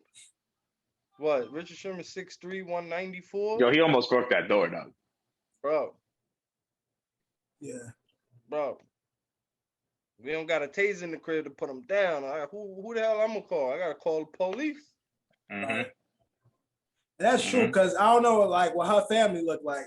Like me and my brothers, we would have all had to get on his ass. Like collectively. Like the late great Bernie said, well, hold up.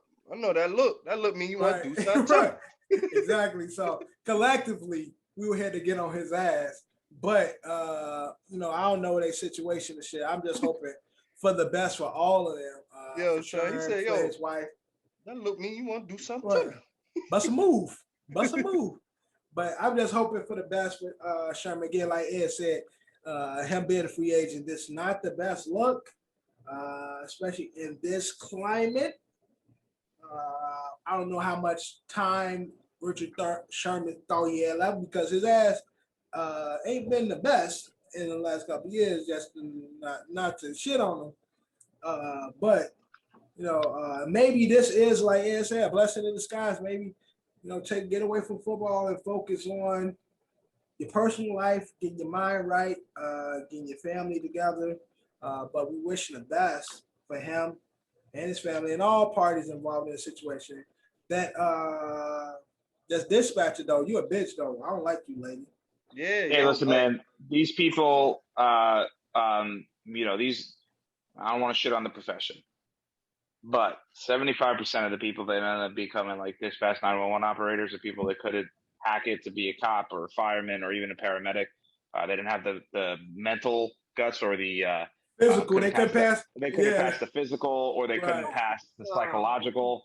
So 75% of them are just, they think they're cops, but they're not cops. But they think that they help people when they really don't help people. So they have those like that mentality. I can totally co-sign that because I know several 911 or informal 911 operators for specifically this county. I saw Holly Berry do it when she was in the movie and she was dispatching.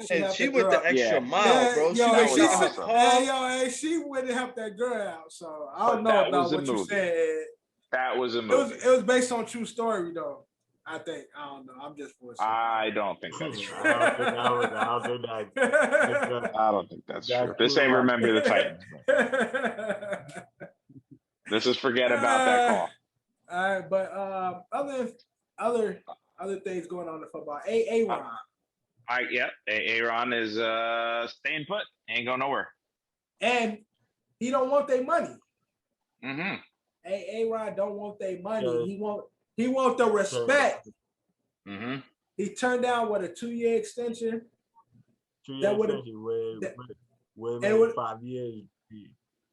Would have made deal run 5 years. But it would have made him like the highest paid player in the league or some shit like that. Like definitely. It was touching on highest paid player ever. Highest paid ever. So damn. So if that's the case, then this has to be bigger than money. To be out of there. So again, John? What do you think the issue is? If he's going to be the highest paid player ever, what is Aaron's issue with the Cheeseheads? Hey, let's also not, the guy's still making $78.7 million. Right, so he didn't miss out. He didn't miss out on much. Right, he didn't miss out on much. It's the organization. Something ain't right. Yeah. Obviously, I mean, he's pissed, man. In the past, he's had no. The Packers do not draft offensive players for him, even though arguably he does have one of the best running backs in the NFL and one of the best wide receivers in the NFL. This tight end that he's developing, Toyin, and Lazard and Marquez Valdez-Scantling aren't anything to sneeze at. I mean, I would appreciate them on. Most teams would want them on their team too. These are pretty. They're not great, but again, they're better with Aaron Rodgers, so they are elevating him. But I think his whole big thing too is that like he's had no say, and like he saw. I mean, if there's anyone better to know what they did to Brett Favre, it's him, and he's literally kind of watching it happen when they traded for DeShone Kizer. Everyone talks about Jordan Love, and we'll talk about Jordan Love too at some point, but then drafting Jordan Love too, that's another part of it. But it's let's not forget that there was a moment in time where when the Packers traded for DeShone Kizer, that there's the next heir apparent. Aaron Rodgers is going to take him under his wing. That did not happen, obviously, because that kid sucks. But see, that's my thing with this whole situation with Aaron Rodgers is the way that you came in is the same way that you're leaving. So what did you expect from the Packers organization? It's because you look at what Aaron has done for the organization, Brett Favre has also done. So I'm telling you, if you meet a chick who has a husband and she hooks up with you, you can't trust that bitch. How the fuck you think she ain't gonna do that to you later? Bro, to keep it a buck, keep it. This is such a real thing because it is. Because bitches be stupid. Mm-hmm. Bitches be like, we allies on this podcast. Yeah, but I'm just saying. Certain bitches be stupid. Certain bitches be stupid. I'm saying not that you're all bitches. Not all bitches. Not all the bitches are bitches. I'm just saying, certain bitches be. Not all bitches. Yo, all I'm saying is, again, a nigga use an example. Bro, I stepped out. I got a girl. What you think I'm gonna do with you? What, you special? You ain't special. Mm-hmm. Hey, Ron. Hey, Ron, you ain't special. You saw what they did with Brett Favre. Mm-hmm. You ain't special. them, yo, you a bitch to them. Mm-hmm. And this nigga, Green Bay Packers organization, is a hot dick Willie nigga like Kev. What you think he gonna do? Yep. Mm-hmm. What you think? Tell what us. You think he gonna do? He ain't gonna play you right. He ain't gonna love you. He ain't gonna love you. You is on to the next. Yep. He's just gonna wait for the next European to get off the flight and meet them at JFK. Exactly. And be with them. Now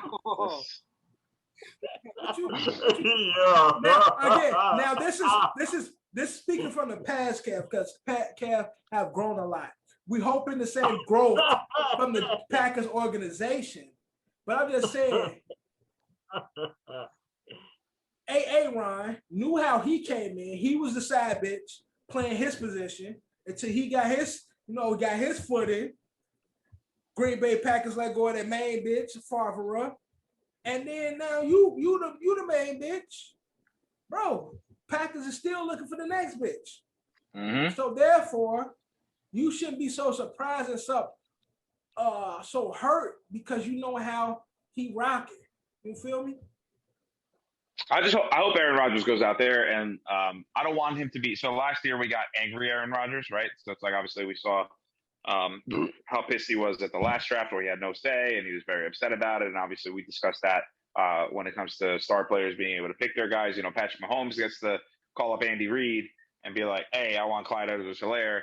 Aaron Rodgers is like, "Can I just get like a receiver, please?" And they're like, "Nah, we're just gonna get another corner, dog. Like, don't worry about it." And then we got that version of Aaron Rodgers that was angry. We got angry Aaron Rodgers who fucking lit it up MVP season. I hope this season it's just I don't give a fuck, Aaron Rodgers. I don't want your money. I want Paul Crew Aaron Rodgers shaving points, getting up big, and then losing at halftime on purpose, walking off the field like I'm done, son. My shoulder hurts. I'm out. Right. Like that's it. I'll start next week though, but I'm not right now. I'm out. Right. Yeah, I just hope he does, man. I hope he does. Yeah, I don't want Ron to possibly because again they've been in 2 NFC championships. I don't want Ron to do nothing for them. No, I don't even like. I want him to win another ring, but I don't want him to win another ring with the Packers anymore. Facts. That's it. Although I will, if the opportunity is there, I will draft as many Green Bay Packers as I can during our fantasy draft this year. Oh, did y'all see what? So Ted Ginn Jr. retired. I don't know if y'all knew. Oh yeah, R.I.P. to his career. Ted Ginn Jr. His 19-year-old career, right? 19, 20 years. Yeah, that's a while long. Ted fucking Ginn, man. That dude. Fuck that guy. TG, fuck man. Why play for every team. Yeah, I don't know, man. Why fuck Ted Ginn? I was always on the opposite end of Ted Ginn's blow-up games. His 20-point, 25-point games. In Miami. And then when I would pick Ted Ginn, when Ted Ginn would end up on my team, he would suck. So, it is what it is. I got you. Also, in NFL, y'all see Michael Irvin take on vaccinations. He feels as though if you not get vaccinated, specifically talking to Cowboy players, if you not get vaccinated, you're not trying to win. What he feels is the makings of a good team, and players that are not vaccinated are holding the team back.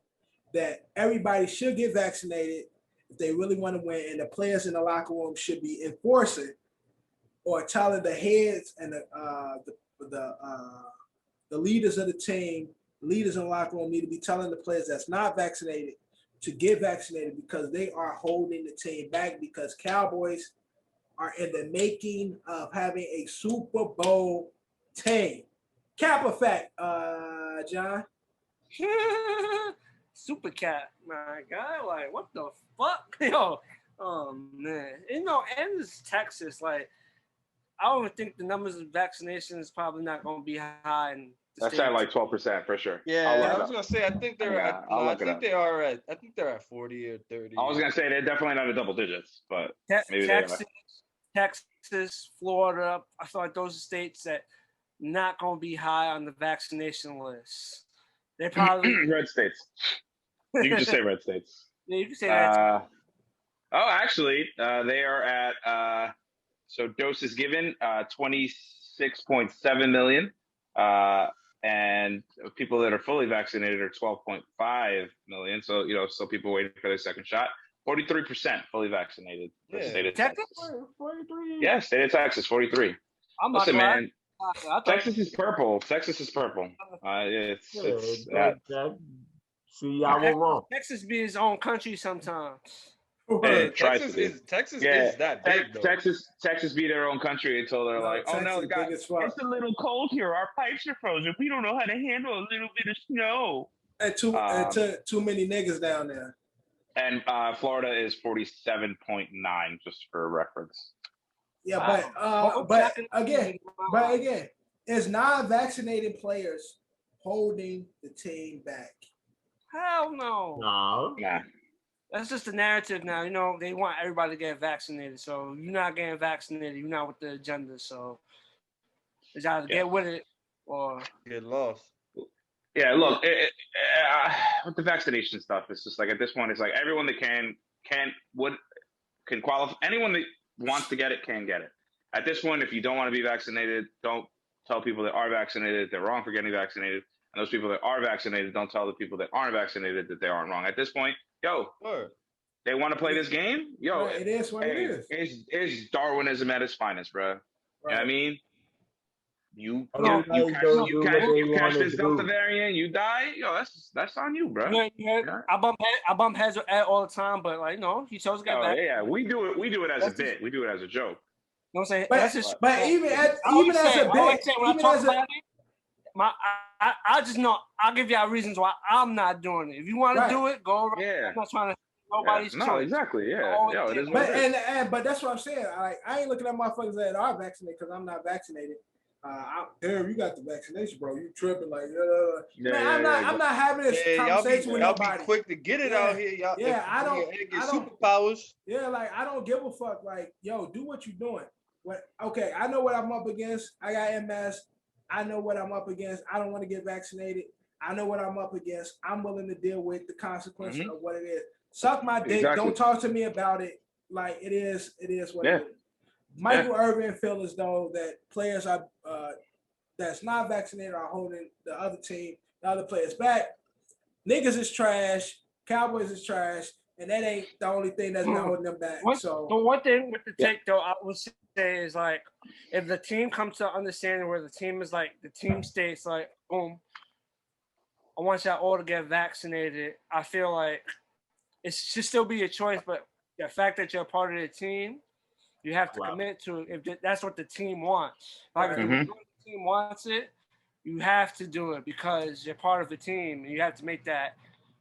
With teams, you gotta make sacrifices. If you look at it as a sacrifice, you gotta make that sacrifice. You gotta do it to move ahead. But when it comes to that, it's everyone's choice. You want it, go get it. If you don't, either way, if you have it, if you don't, you still gotta live carefully. You still gotta, social distance to a certain extent. I think it's still a lot of stuff is open, but still social distance is taking place, and where you at? Yeah, man. Well, again, but like, I guess to just like take the I guess political side of it, if you want to call it a political, whatever it is. Look at what happened with Cole Beasley, right? So it's like I'm just trying to play a little devil's advocate with what I think I'm trying to understand what Michael Irvin is saying. So it's like you saw what happened with Cole Beasley. It's like, well, vaccinated players were allowed to do a certain amount of things because it's really your job, right? So it's like at the end of the day, your owner sends out, hey, this is the rules that you have to follow. We all have to follow when we work for somebody else. You know what I mean? It's like you can do all of this if you do these, right? It's like incentive programs, whatever it might be, right? So Cole Beasley was the one of the non-vaccinated players for the Bills and wasn't allowed to go leave the state, wasn't allowed to hang out with the team after hours, had to go straight home, do all this other nonsense.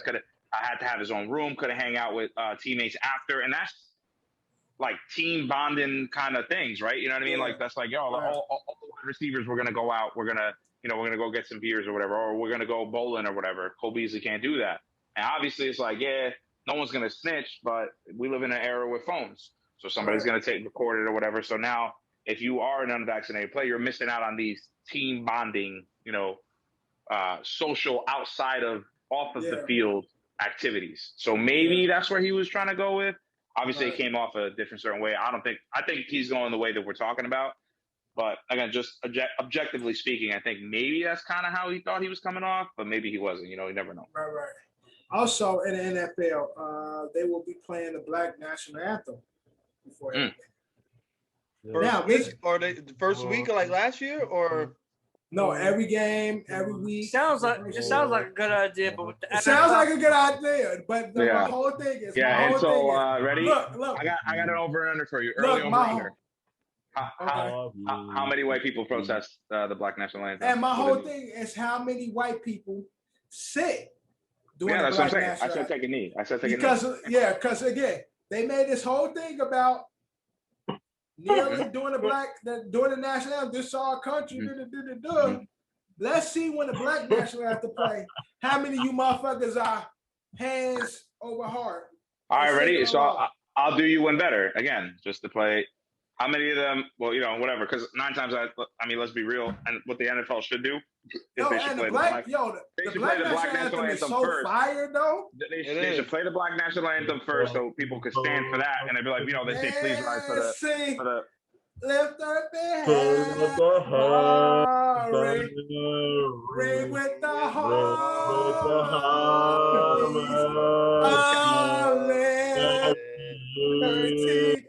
Let us rejoice. You guys let me know when you're done. I bow out. I feel liberty. I did not know. The Black National Anthem got so much like rhythm, like that shit got the different vibratos. Like, it go hard. It's gonna be an interesting year for the NFL. But I'm saying what they should do is they should play it first, but the NFL won't do it. They'll say, "Please rise for the national anthem," right?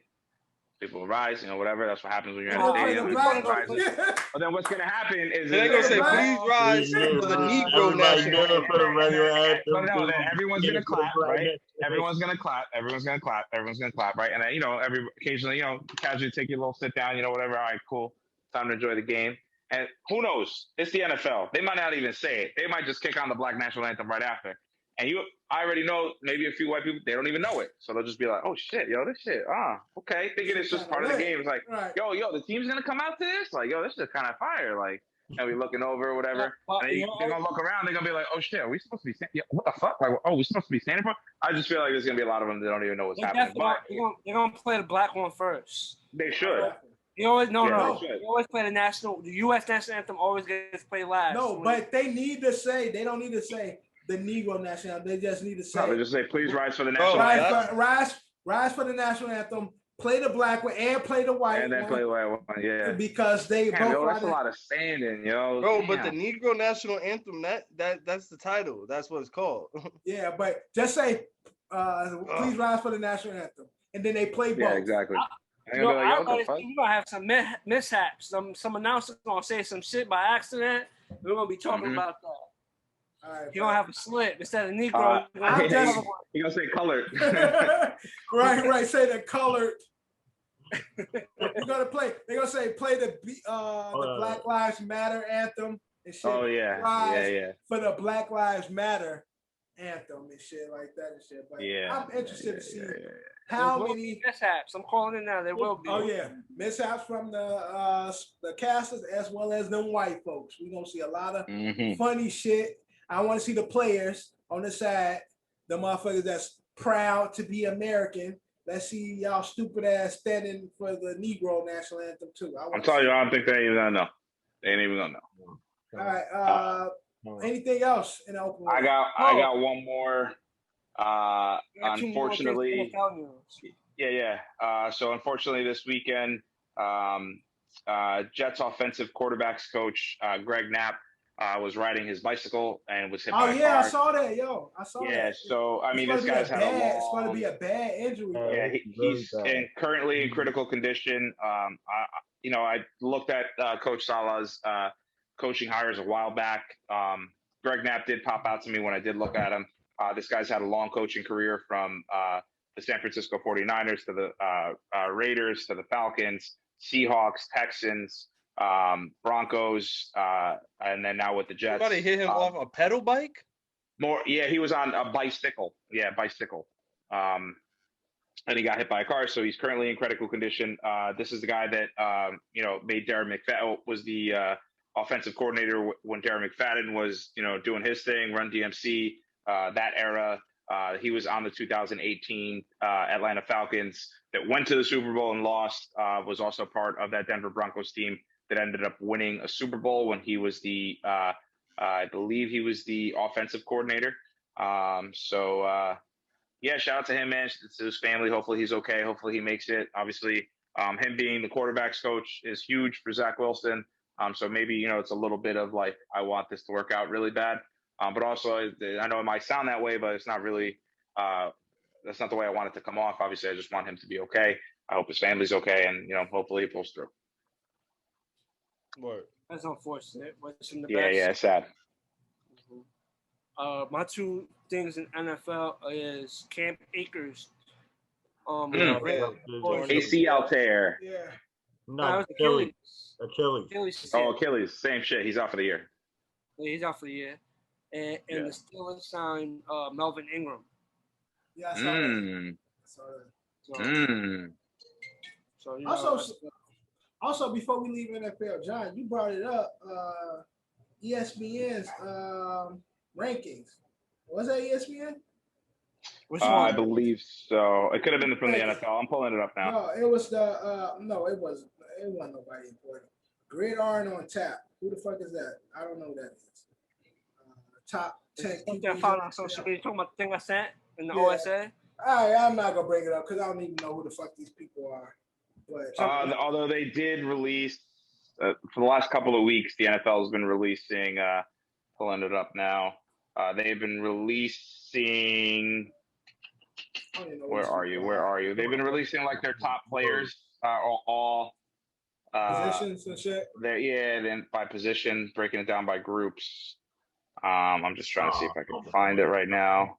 Also, there's going to be some surprise, some mystery injury to Tom Brady that Tampa's hiding. I saw. That's awesome. They were saying that. Did we cover that? My man Tom Brady playing with a torn MCL though. Yeah. I don't believe it. Go Brady. But with that, again, they've been saying, again, he allegedly tore his MCL, but he's supposed to be really fucked up now. And like the Buccaneers are trying to keep the media out of their practices to see the condition of. To see his condition today, where he's going to be really fucked up. Damn, he's fucked up. That's crazy. That was bullshit. And I was seeing on ESPN that allegedly the organization, Tampa Bay organization, is trying to keep media out so they don't catch footage of Tom Brady today because he's supposed to be really he probably is a little out. He probably is a little fucked up, but they trying to build some suspense. Yeah, they're definitely. Yeah, it's definitely it's the Brady tour, right? Where they're like, now this coming out. Oh, he came out. He won a Super Bowl with a torn MCL, and now they're gonna be like, oh look, fucking that MCL never fully healed, and he went on another playoff run or whatever. Who cares? But what did come out? That's what I was actually looking at is offensive weapons rank. So I'm assuming this contends for the quarterback, running back, tight end, and wide receivers, all the skill positions. So Tampa Bay's rank in 2020 was number 4. This year they're at number 1. Dallas is at number 2. Tennessee is at number 3. Dallas's ranking last year was number 3. Tennessee's ranking last year was 22. The Cleveland Browns ranking last year was 2. This year it's 4. And on the biggest climb, the Minnesota Vikings were ranked 17. I was just about to say, where the Vikings at? And the Vikings are now at 5. I was thinking the whole time you said this shit, where the Vikings at? Yeah, that's the one that I saw that I wanted to look at. Yeah. Where's the Chiefs? That's a very good point. That's a very good point. That is. That's a very good point. Really good point. I'm saying the Vikings had their shit, but where's the Chiefs? They got Baby Goat and them weapons. How are they not top 5? That's true. That's I think. Well, I think if you think about it, outside of Tyreek Hill, the baby goat and Travis Kelce. I mean, McCoy Hardman. But then they got your guy, the running back, Clyde Edwards-Helaire. Yeah, but he had a great season though. He still got Le'Veon Bell. He didn't have a Le'Veon Bell. Le'Veon? Yeah, he's still there. He might still be on the roster, but he ain't gonna play. He ain't gonna play. But the point is they're not Dalvin Cook. Clyde Edwards-Helaire is not Dalvin Cook. He's not. Right. What are the other teams? He's not Derrick Henry. He's not Derrick Henry. He's not Leonard Fournette. He's not Nick. He's definitely not Nick Chubb, and he's definitely not Kareem Hunt. He's not Kareem Hunt. Kareem Hunt. He's definitely not Kareem Hunt. All of that. Every QB that's not Tom Brady is not Pat Mahomes on that list. What you say? Yo, Tom Brady also has. Okay, John. Tom Brady also has Mike Evans. Good win.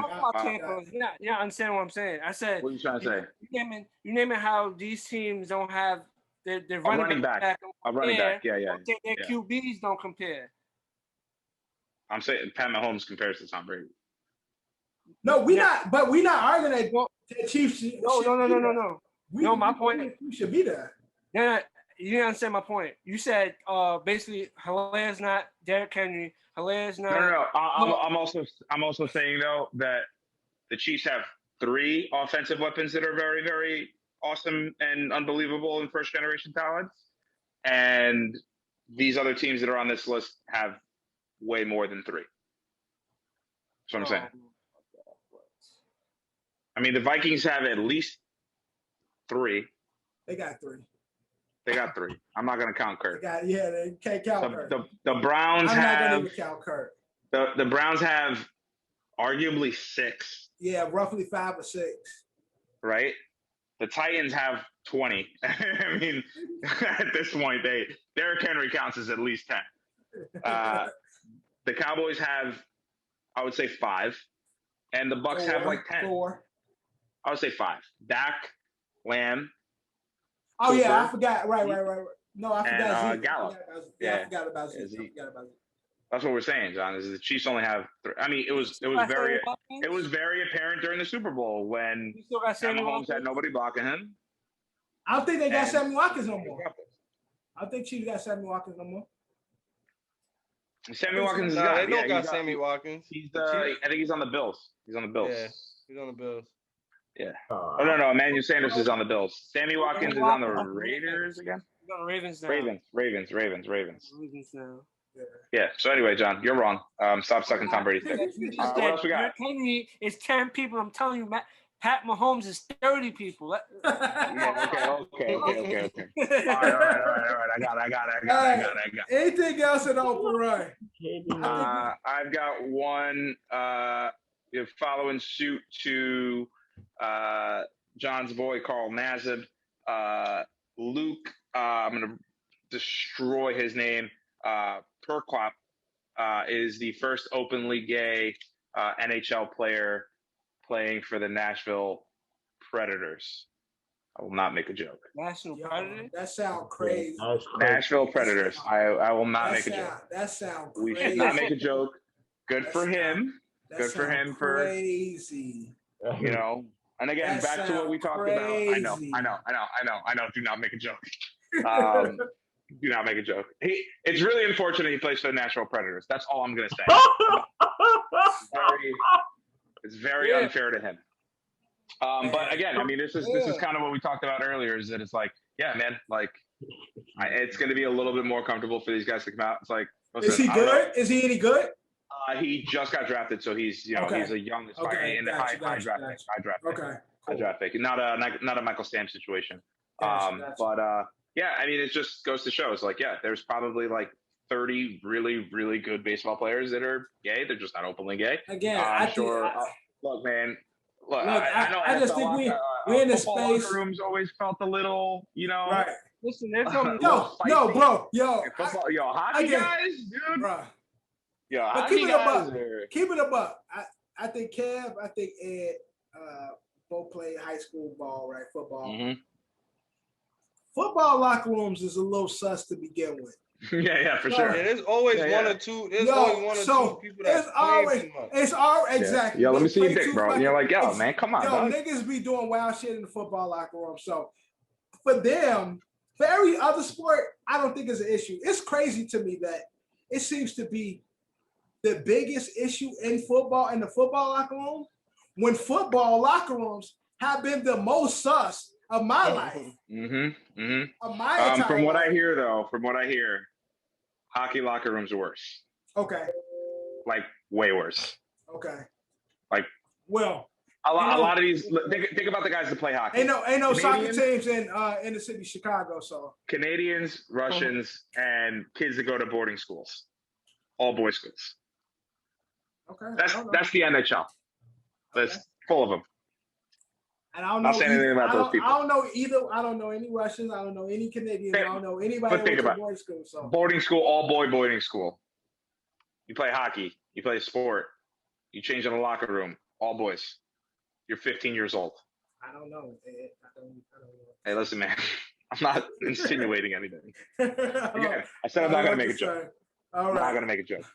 Also, before we leave open on NCAA football, because of the COVID situation, their president or whatever is saying like they're not delaying any games for teams. So if you have players that's down for COVID, either you fucking play, or you or the game is a L. There's no postponing game. So if your star players go down with COVID, that just play with what you got. That's how they doing. That's how they're trying to do it with NCAA football. We'll see how that works when the big name teams have players go down. But that's how they're trying to move with the NCAAs. They're trying to get everybody to get vaccinated. That's the goal, to make sure, because I think they like 83% vaccinated. But they're trying to get everybody vaccinated 100%. And the way they're going about it is, if your team goes down or you have players that goes down with COVID, there's no postponing or delaying games. L is an L. An L is an L. You play with who you got, and that's how we're going to move forward. Hey, that's awesome. So I'm not mad at that. I think every sport should move. Oh, yeah. I think, well, no, I mean, also, too, is like you're going to see an opportunity of some of these guys that exactly, give an opportunity to play. Yeah. Also, you give the red shirts get some tick, and players. Yeah, and also if you're a superstar, trying to look. Hey, at this point, no more excuses, superstars. You making money. You got a free tuition. You could sell your name and likeness. You can go make signatures and do all that fun stuff, right? Yeah. You can do all that. Guess what? Be responsible now. Exactly. You know what I mean? Yep. Get your mentals right. Mm-hmm. Get your chicken right. You know what I mean? You fuck up by doing something stupid, by going to some frat party, hooking up with these little white girls that probably gonna never mind, I'm not gonna say that. They're probably let's go double fist.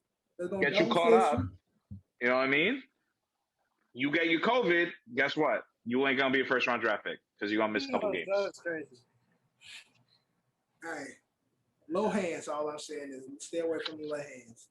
But that's our open run, man. We're gonna move one last thing. I know we don't talk about the sport a lot, but Colin Morikawa is the first to win 2 majors in golf on his first 2 attempts. Okay. Oh, you talking about the sport that athletes Tiger built?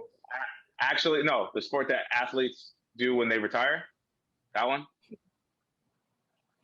The sport where real athletes do when they're like done being real athletes. It was a bad joke. You mean that? It was a bad joke. You mean that sport? Colin Morikawa. I don't know. Yeah, good for him, man. That's what's up. Congratulations to that having guy. a future star on the horizon. He black. He Polynesian. He sound Polynesian to me. I don't mean to be racist, but he sounds stereotypical. But he sound Polynesian. What's his race, John? You said what? What's his race? You look Asian. He Polynesian. I can hear he Polynesian. Yeah. Or Samoan. Real quick too, Eddie got his vote prediction right. Team USA.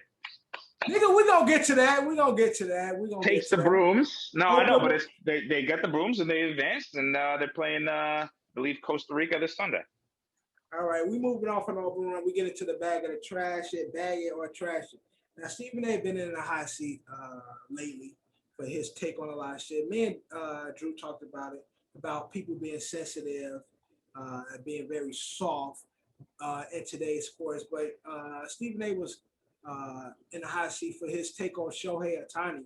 He was saying that, although what Shohei Ohtani is doing for MLB is great, it would be better if he spoke English. Shohei is not fluent in the English language. And Stephen A. said that, it would be better for sports or MLB, American sports, if Shohei could speak English. A lot of people took offense to that because they took offense to it. Why? I don't understand. But again, bag of the trash, go to you first, Drew. Bag of the trash shit. Was Stephen A. comments on Shohei Ohtani offensive? Bag it or trash?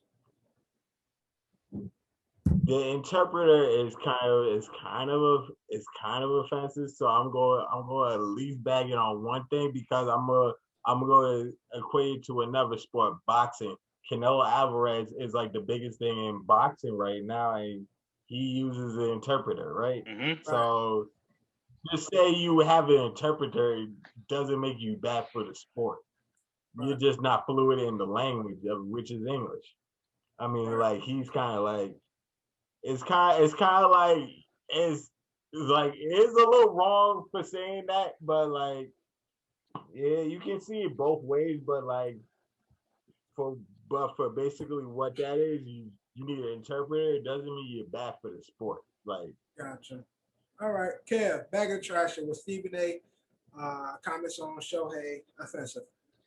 No, I don't think. So I'm gonna trash it because I don't think he meant like to be offensive by it. It does.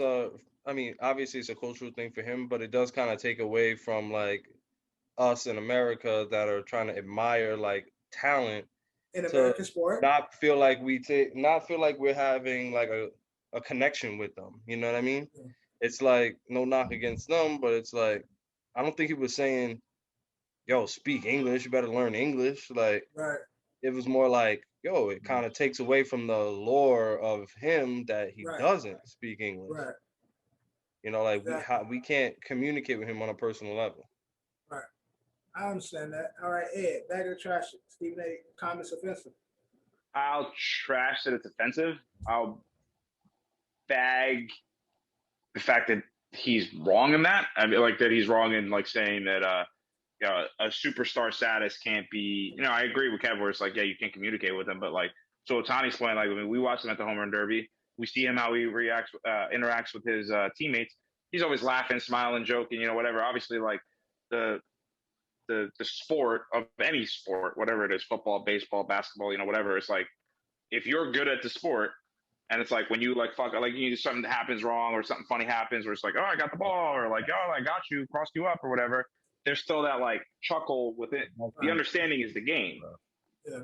But Yao Ming, Hideki Matsui, Ichiro Suzuki, Mariano Rivera, broken English to a certain extent, but I thank God, and for opportunity and so many like there's a lot of athletes that play in the States that don't speak English. We don't say anything about Miguel Cabrera, who has his interpreter. The Yankees have an interpreter, an Asian interpreter, and a Hispanic interpreter. Gary Sanchez won't even bother speaking a lick of English. Robinson Cano, early on in his career before he became a superstar, didn't speak a lick of English either. It's not offensive. Obviously, it's like the people that are getting offended, it's not Shohei Ohtani. The people that are getting offended are not the Japanese people. The people that are getting offended about Stephen A's comments are white people that are telling Shohei Ohtani and the Asian community. So exactly. No, it's not offensive. It's kind of wrong too. It's just wrong. It's like, bro, everybody knows those guys that I just mentioned. Yeah. Those guys either didn't speak English or barely spoke English. And people love them, and people can relate to them, and people that look like them feel like they're, they can be them. So fuck off. All right, John, back in the trash. I'm on the same boat with Ed. Like, obviously, Stephen A's comments was wrong, but I don't think he meant it in an offensive way. Ohtani's only been in what MLB for 3 years. It's been 3. Like, you gotta give him some time. No. And also, he probably speaks to his teammates in English the best he can. He's probably super insecure about it. He's probably just super insecure. He doesn't know some English. Yeah. You gotta give the stars, you gotta give him some time. Yeah. Like, he's only been in the league 3 years. Like, some of the players that Ed named came into MLB at younger ages, and they had so many years. So some chose to even just keep the interpreter, even though they could speak. John. They didn't come in at younger ages. They just said that they were a younger age. At least I'm just speaking on the Dominican. I was about to say the Latino communities. Hey, I'm 12. But either way, they might have came in at an older age, but they still gave 10 plus years in America. Yeah, so exactly. They could learn. Yeah. Otani even hit 5 years yet. You gotta give him some time, to learn. Yeah. I'm pretty sure when he gets fluent at it, we'll probably see him speak more. Yeah. Again, and I'm gonna trash it because I know Stephen A. Remarks wasn't trying to be offensive. I think he looking at it again. Shohei is being compared to Babe Ruth, and so for baseball to be the American pastime and American sport, Americans and the culture of American baseball would like to be able to identify and connect with Shohei more. And unfortunately, the language barrier doesn't allow us to do so. That's solely what he was saying. That's it. The Karens and the white people are telling people what they should be offended by and what's offensive. That's all he was saying. That's how I feel a lot of times. All the people that y'all name, unfortunately, yeah, they big names, but they big names in sports. Shohei has the potential to be bigger than baseball. He has. I agree. He's one of those talents that can be a cultural icon. So because of his lack of English, fucking English was everything. Like, it is what it is. And if he was able, and again, he's still new, but at the moment right now, because of what's happening right now, it would be a bigger moment if he was able to speak English. That's just a fact. That's all Stephen A. was saying. Like, yo, I didn't know he couldn't. I don't think his comments was offensive. Yeah, it was nothing offensive about it because there was no ill intent in it. It was just like people would like to identify with him more. People want to get to know him more, and it would be easier to do so for our culture because it's an American sport if he spoke English. That's it. That's it. Easy peasy, lemon squeezy. Done. All right, moving on. Back of the trash. What we got next? ESPN released a top 5 tight ends in the NFL. At number 1, they have a guy from San Francisco. I'm drawing blanks right now because I'm Greg Kittle. Greg Kittle at number 2. George Kittle. George Kittle. George Kittle. George Kittle. No, Kittle. It's George Kittle. 2, Travis Kelce. 3, Darren Waller. 4 was damn, I ain't got the list on me. Darren Waller. Darren Waller was 3. The boy from Ravens was 4. Gus, whatever. Mark Andrews, he sucks. Mark Andrews, and I can't remember who was 5th. He had a good rookie season. But bag of trash it. Yo, this game is over. Bag it. Yeah. Bag it. Damn, Bucks. Drew, what happened, Drew? The Bucks won this shit. You know it's crazy. Even though my bold prediction was wrong, Giannis has 49 and 13 today. Wow. He'd be happy with that. This is the Bucks is winning. Bucks is very depressing. Give it to Giannis. Let him get 50. Give it to him. Yo, this is bad though. I want to see P, man. I want to see P to get his, man. This is no good. I hope they give Giannis. The ball. So bag of the trash it. It's ESPN top 5 tight ends, correct? who was number 5? I don't know. I can't even find it. I'm sorry. I thought you had it. Yeah. Oh, Milwaukee is like John, you the one who posted it. Who was it? Who was at the 5, John? Let me go to the OSA. I did send it. I seen it. I'm on it. I'm on it. Looking. I'm searching now. I'm searching. Scrolling up. Because I had a problem with it. I just I don't remember what my problem was. Detroit. TJ Hawkinson at number 5. TJ Hawkinson. At number 5. Mark Andrews at number 4. Darren Waller at number 3. Travis Kelce at number 2.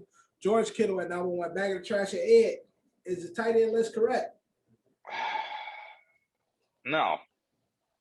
I'm gonna trash it. What's wrong with it? Jonnu Smith, Zach Ertz.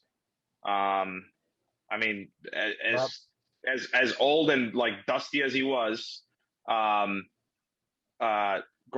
had a better season in my opinion. Will have a better season probably this year. Who am I missing? I'm missing. Hold on, the names are coming to me right now.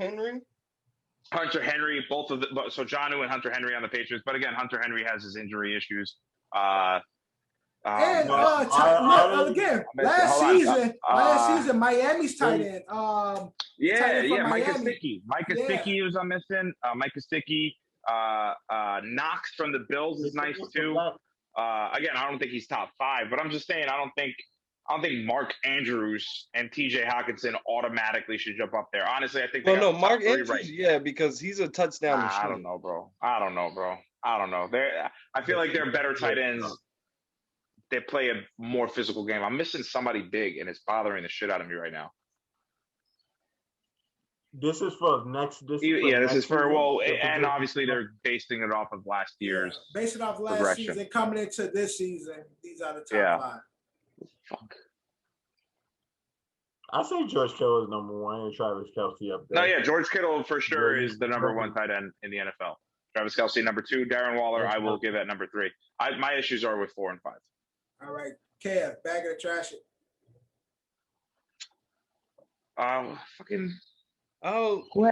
What's his bum ass name? Eric Ebron. Eric Ebron, I feel like had a better season than Mark Andrews. Overall, I mean, he went from sucking to being nice. What team was Eric Ebron on last year? He was on the Steelers last year. He on Pittsburgh, but Eric Ebron. The first half of the season, Eric Ebron was cooking. In the first half of the season, Eric Ebron. I was about to get that 50. I can't. I'll bag it, but who's the quarterback in Detroit right now? It's Jared Goff. Goff, right? Okay, so I'm not mad at it, so I'll bag it, and I definitely have an opposing theory to Ed. I think Mark Andrews is a touchdown machine as well. I think the top 4 are touchdown machines. Got you. The only real one you have a problem with is number 5, though. Drew, bag of trash is the top 5 tight end is correct. ESPN top 5. And what I be saying is correct if I can only switch out number 5 because that's the only really problem of the spot that I'm having a problem with. Gotcha. So you bagging it and trashing it. It would be trash. It would be. Based off of one spot, it would be a trash for me, but it's not really about an overall trash. But Jonnu Smith and Gesicki, I can see in this nigga PJ Tucker got a fucking ring. So, but number 1 through 4 is locked though.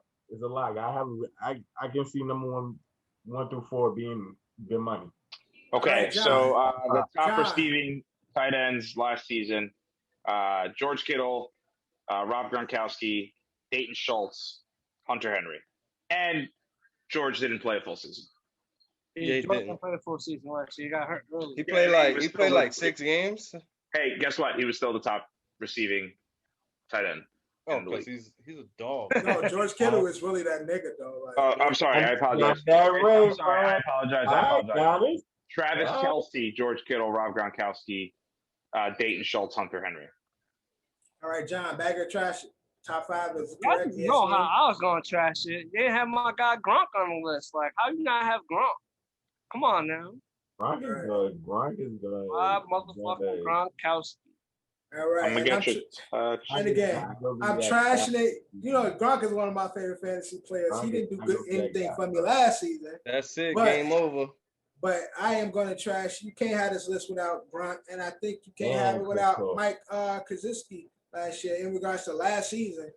And then, Kev, to your point, you called Mark Andrews a touchdown machine, correct? All right, he was ranked 6th. So most touchdowns, Travis Kelce had 11, tied with Robert Tonyan. CP 1 and 2. Darren Waller at number 3, or so technically at number 2. Jimmy Graham at number. No, there is no playoff game 3. Yo, the crazy thing is, out of the Cooper brothers, they all got rings now.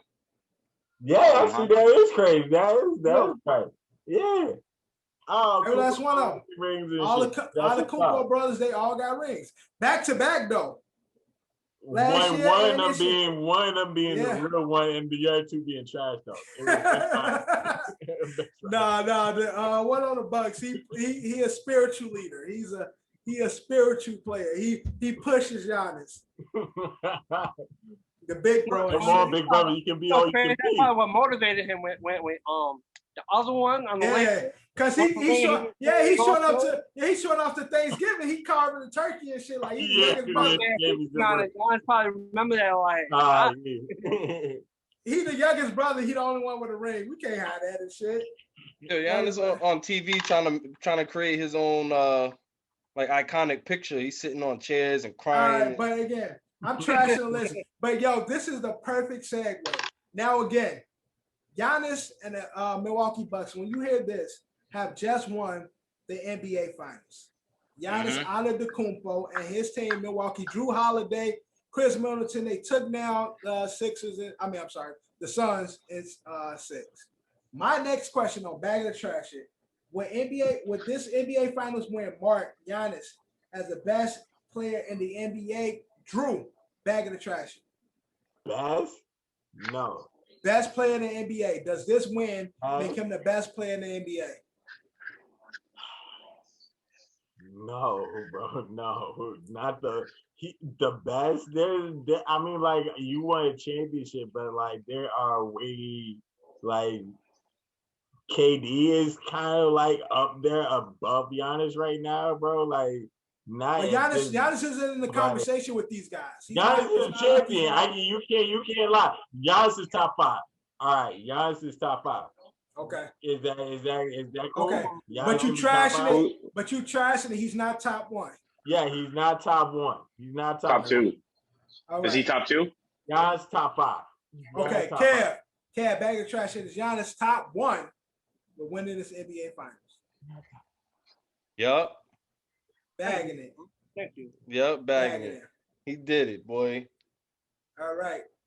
Eddie, Bag of the Trash. Today on July 20th. July 20th, 2021. 2001. 11:46 p.m. At 11:46 p.m. At this moment, right now, yeah, I'll bag it. Up until the next season starts, and then whatever. Okay, so you bag it. You got it for now. You got it for now until next season starts. John, Bag of Trash. He's the best player right now. He carried his team to the finals, and he put up 50 and 14 to close out the Suns and won the chip. Like, I understand you got the usual names that you put in the conversation or whatnot, but you can't discredit what his run. He carried his team. He led his team. I'm not. You can't. That's what I'm saying. Like, all right. God, I wish DQ was on this episode today.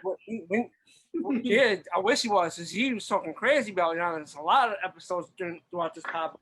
My point is look, obviously the regular season. That's why you got when people look at the greats, people don't do it by season. It's just like people look at the overall records. Mostly, like when they talk about LeBron's, like more of what LeBron did, more than what LeBron's doing currently, is like what LeBron did. They don't really. Some argue, look, he's still doing this. He did all that, and he's still doing it. He got the trophy and the Louis bag and shit. But in is, the championship, guarantee you the number one spot in the NBA. He's the best player on the team that won the finals, so he's the king of the mountain right now. As of right now, as of right now, you can argue anybody, but he's the king of the mountain. He's the one that everybody's gonna be targeting next year. They're coming for the Bucks next year. It's not nobody else. Everybody's coming for them next year. And again, and based on another John's, part of it too is I thought this was their first championship, and I was gonna say that. No, it's not. It's their second. Look, quick thing is their first one. First one since 1971. 50 years. Yeah, their first one. Right. The last time they won was with Big O and Kareem. And Google just updated it because I kept refreshing it to see when they were going to do it, and they just did it right now. So now it's 1971 and 2001. Again, like they will win another one for another 50 years. Following John, I'm gonna have to bag it again. Giannis has been in the conversation with the with the LeBrons, with the KDs. He took his team, Milwaukee, although they were already up in the runs for the best in the East. They beat KD and the Brooklyn Nets. KD's big ass feet beat KD. Right. That's true too. His big ass feet did, but they went through KD now. They beat the Suns, who a lot of people had as the favorites to take this. Giannis has bearing injury and all, has played incredible this finals series. This finals, he will be the MVP of the NBA Finals, and right now he's on top of the mountain until somebody knock him off. So, hey, congratulations, Giannis. We're bagging it, and we'll see. And right now, you're the top of you're the king. Damn, the NBA didn't want me to call out on Thursday. So yeah, that's what it is. All right, last up, a bag of trash. The dynamic movie just dropped. Who's talking about? Oh. Hey, Jam. I know. New Legacy.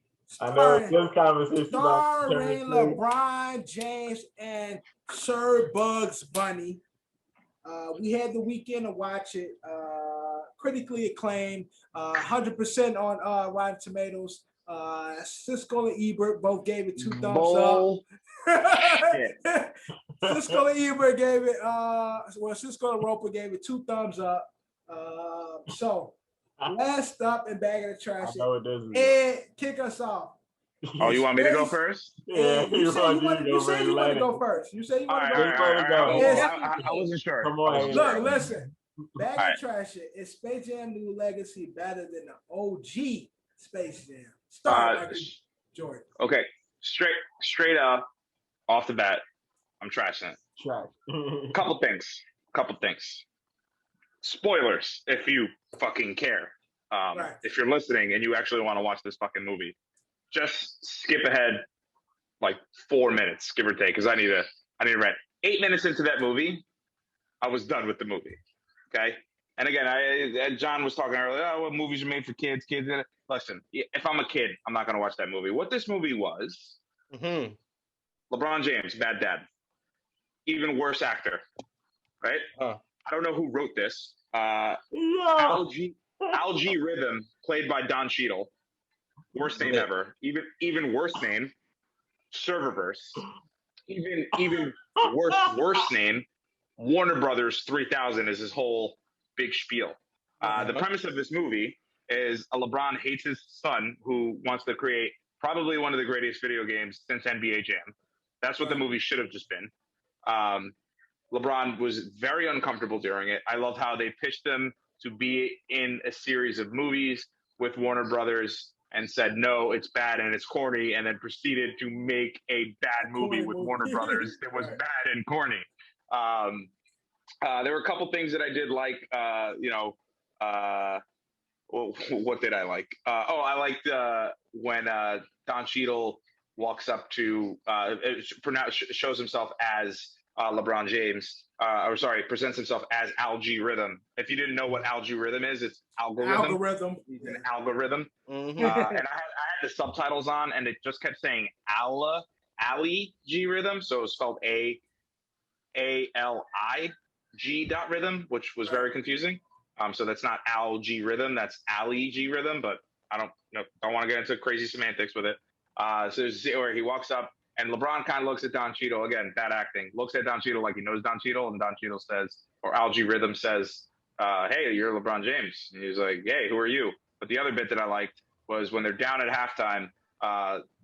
Sylvester, the cat, says, "Hey guys, like, don't worry, I found Michael Jordan," and they're all like, "Fuck yeah, LeBron's trash, dog! Like, let's fucking go, Michael Jordan." And you even see LeBron take like a gulp, and he gets all scared. He's like, "Oh, thank God, LeBron's here. Maybe I could finally like relinquish this because I'm bad at this movie, and I'm also bad at this game that my son created." And it turns out to be Michael B. Jordan. Hilarious. Right. So that was the best part to me. That was the best part. Yeah, you know Michael B. Jordan, but you don't know Don Cheadle. Very weird. The premise of this game is LeBron James' bad dad wants his kid to play basketball because his coach, apparently, when he was a kid, didn't let him play a Looney Tunes video game. So it's all about hard work and everything inside these four lines. You say ball and the ball comes to you, and he's hard on his son, and he doesn't want his son to be a fucking nerd. He wants his son to play basketball. Also, his family. Why wasn't his family just in it? Like, why wasn't it just his family? Like, I mean, Michael Jordan didn't have his family either, though. Yeah, Michael Jordan also had a normal house. At least in this one, there was like an actual mansion, super mansion. But I get it. It's just like, if you're gonna have Bronny James, I realized why did they have a regular house in the original way? He just lived on the street and got his mail like a regular person, which is hilarious. But again, it's like the jokes were better in Space Jam. The movie was better. I mean, you had Bill Murray, you had Larry Bird, you actually had the celebrities show up. I mean, we got like the NBA players show up, and there was like a whole like series of the athletes not being good and being at that rehab center. And it's like in this one, it's just like it was like 30 seconds of like AD going, "Hey, give me superpowers," and Dame saying, "Make me the best player." And obviously Dame comes out. So at the end of the day, the moral of the story is that Algae Rhythm was trapping all of LeBron's followers and the Looney Tunes, and they were going to trap them inside of the Serververse. Serververse, again, even worse name. If they lost the game, turns out LeBron was really, really upset with Bugs because he wanted to recruit his own team. I like the shots where Malik, I guess, is LeBron's friend, where he was like, "Oh, hey, like, who was he kidnapped? Did he get like did the Knicks take him? Like, so that was pretty funny. There's a lot of shots at LeBron telling LeBron he can't build his own team. This isn't Cleveland, or this isn't the Lakers. Right. There's a lot of like subtle jokes. Shots, so Bugs really just wanted to get his family back together, and obviously Bugs knows how to win basketball games way before LeBron was even there. It turns out all you need to do is just be yourself. You need to let your son be yourself and stop being a bad dad and stop being an even worse actor. I could not wait for that movie to finish. And I'm glad Dirty Steph got a I'll never watch that ever again. Shit was 2 hours, though. Dirty Steph. Yeah, 2. Oh, yeah. Oh, that's the other part of that movie. You first watch Space Jam and you get right into the action, right? It took an hour and 25 minutes just to get to the game. That was cool. And then the other part that bothered me is that all they did was just like dump IP. The Monstars were there and they were cheering for the Goon Squad. Didn't they join the Looney Tunes after the end of Space Jam, the first one? So then they got freed. They got freed, and then so they dumped obviously the Warner Brothers IP. It's the DC universe. Got to see Superman and the Justice League there, and they were mad at LeBron and Bugs and Daffy for letting the train get derailed. That was okay, cool. Rick and Morty showed up for a little bit, dropping Tasmanian Devil. Had like 30 seconds in the movie, not even. There was a mask character, and they didn't even make him the mask. It was just a guy with a green face and a yellow suit. The White Walkers were there from Game of Thrones. You saw the dragon from Game of Thrones. Obviously, Pennywise was there. The Iron Giant was there. They obviously made references to Casablanca and all old school WB movies. It was just like crazy, like Nymphomatic Nun movie. I don't know why they were in there. But again, that movie was definitely not for kids. That movie was just WB blasting their IP and LeBron being a bad actor and even a worse actor. All right, They did like role play. It was bad. It was bad. It was very bad. Back in the trash is Space Jam New Legacy better than the OG Space Jam? Trash it, bro. Asking stupid questions out here, man.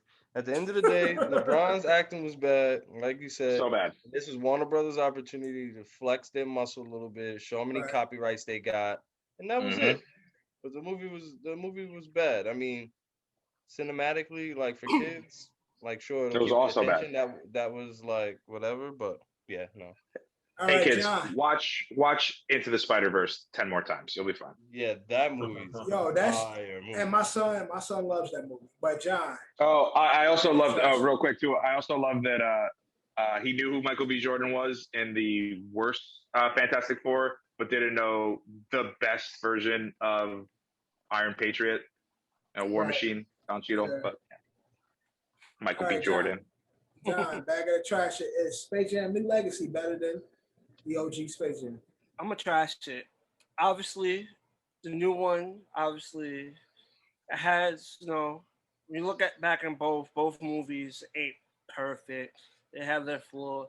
I feel like the new one, the intro didn't hit as hard as the OG one. The way the intro for the OG, right? The slam, and they try to copy it. And it was so bad. It was just literally like, look at LeBron. He's a star. I'm taking my talents to Miami. It's like, bro, why are you bringing that shit up? It's part. It's part of. Nah, you gotta bring it up. It's part of the career. You gotta bring it up. It's everything that happens. I just feel like I don't know what was the song that they played. Dev, you know what was the song that they played in the beginning? I can't remember. It wasn't Slam. It wasn't Slam. That's my point. My point is like the way that song played. I'm not saying that song is trash or whatnot, but that song is trash. The energy of the OG's intro just matched everything. So it's like, as a little kid, he goes up and then it's showing little flashes to what he's gonna become, and then it hits you and drops the song and it's like showing all his highlights. I just feel like the intro to the OG was crazy. I feel like this one, it took some time to build up. Like, honestly, I felt like the first 20 minutes, it was dragging, it was slow. Once he got into the cartoon, he got into the computer, he met Bugs Bunny, I felt like the movie picked up after that. Like, that's when the movie picked up to a bit. I wouldn't say it was trash. It was decent at best. It made me laugh a couple of times, but to me, the Michael B. Jordan cameo is probably, if not the best scene in the movie. It was definitely the best scene in the movie. Yeah, funniest part. It was like Michael Jordan, because I like how they acknowledge. They even said like I hadn't seen him in like 25 years. It's been 25 years. Like, chill out. That's already an hour and 40 minutes into the movie, though. Bruh, yeah, exactly. And probably Grandma doing the Matrix like 100 times. Probably a little too long, and the fact I thought it was cool that they threw all their characters in the universe in the movie. Literally all of it. They threw all of them in the movie, but it's like, why? Yeah, but it was still cool to see every character that they had. Yeah. All right, Drew. Yeah. I know you didn't see the movie, but do you think Space Jam 2, New Legacy, could possibly be better than the OG Space Jam? Good way to be leading, but I'm gonna trash it because I haven't seen the movie and I can't say the movie is trash or better if I did not see the movie.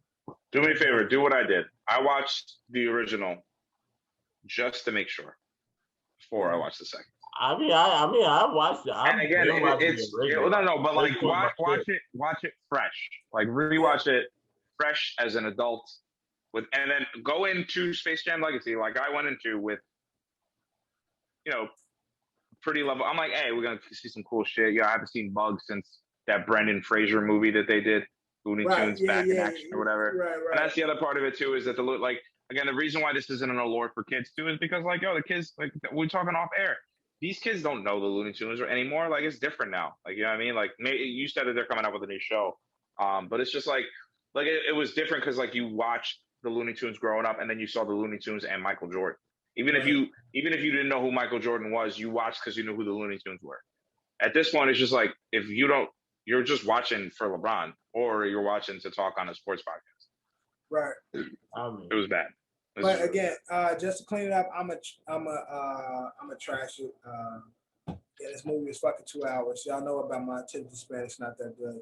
But man, 2 hours for 20 minutes. Hour 55. Yo, because this shit was bad. LeBron bad dad. He can't act as LeBron. Like, this is not a stretch.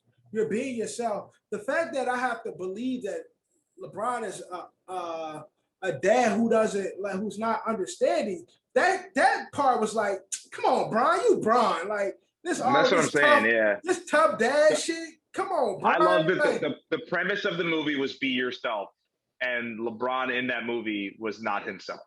Yo, so it's like trying to believe this character who Bron's supposed to be, like, oh, you gotta play basketball. Come on, Brian. We know. I see you on Instagram. I see you with your kids, bro. Like, this ain't believable. The best thing about the first Space Jam, this was a play on George's retirement, whereas he retired from basketball. He went to baseball. He's a baseball player. He was a baseball player. He gave up on the game. The Looney Tunes brought him back and influenced him to get back in the game. He saved his boys, Larry Johnson, Patrick Ewing, Sean Bradley, fucking Charles Barkley, Muggsy Bogues. He was done with the game.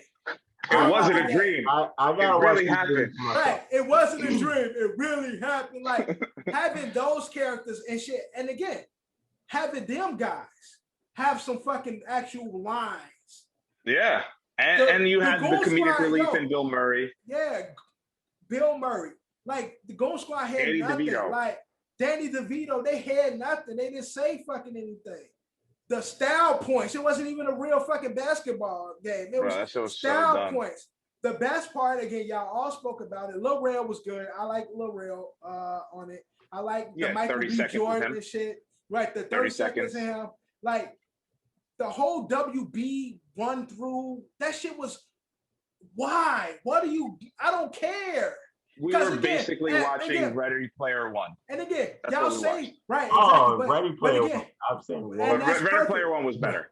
A great movie. I love Ready Player One. But again, if y'all gonna say this is a kid's movie, the kids don't know these fucking characters. Dorian knew none of them. He had no idea who they were. When they was going through these different universes, he had no idea what the fuck was going on. It was a whole hour, 20 minutes of me trying to explain to my son who these people were. There's the mystery machine. Well, you say WB is showing off the. That's what they were doing, yeah. Right, but that's it. But again, but that's what I'm saying. The whole argument. When I tell people, this shit was trash. Yo, y'all grown ass looking for a kid movie to be good. But then y'all say it's a kid movie and y'all have King Kong as Pennywise in a motherfucker. What are y'all talking about? Like, so it's exactly. Like, so ain't no kid know who the mask is. There's no kid. So right, the mask, exactly. So it's like, ain't no kid watching Game of Thrones. No kid should be watching Rick and Morty. Exactly. So this shit was pointless. A lot of the parts were pointless. This shit could have been a 45-minute movie. Word. And I would enjoy it because what Dorian enjoyed was the beautiful lights, the scenery, the cinematography at the game.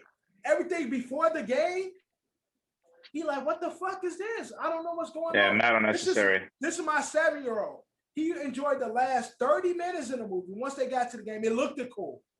The kid jumping up high for the ball and shit, that tip off and shit like that.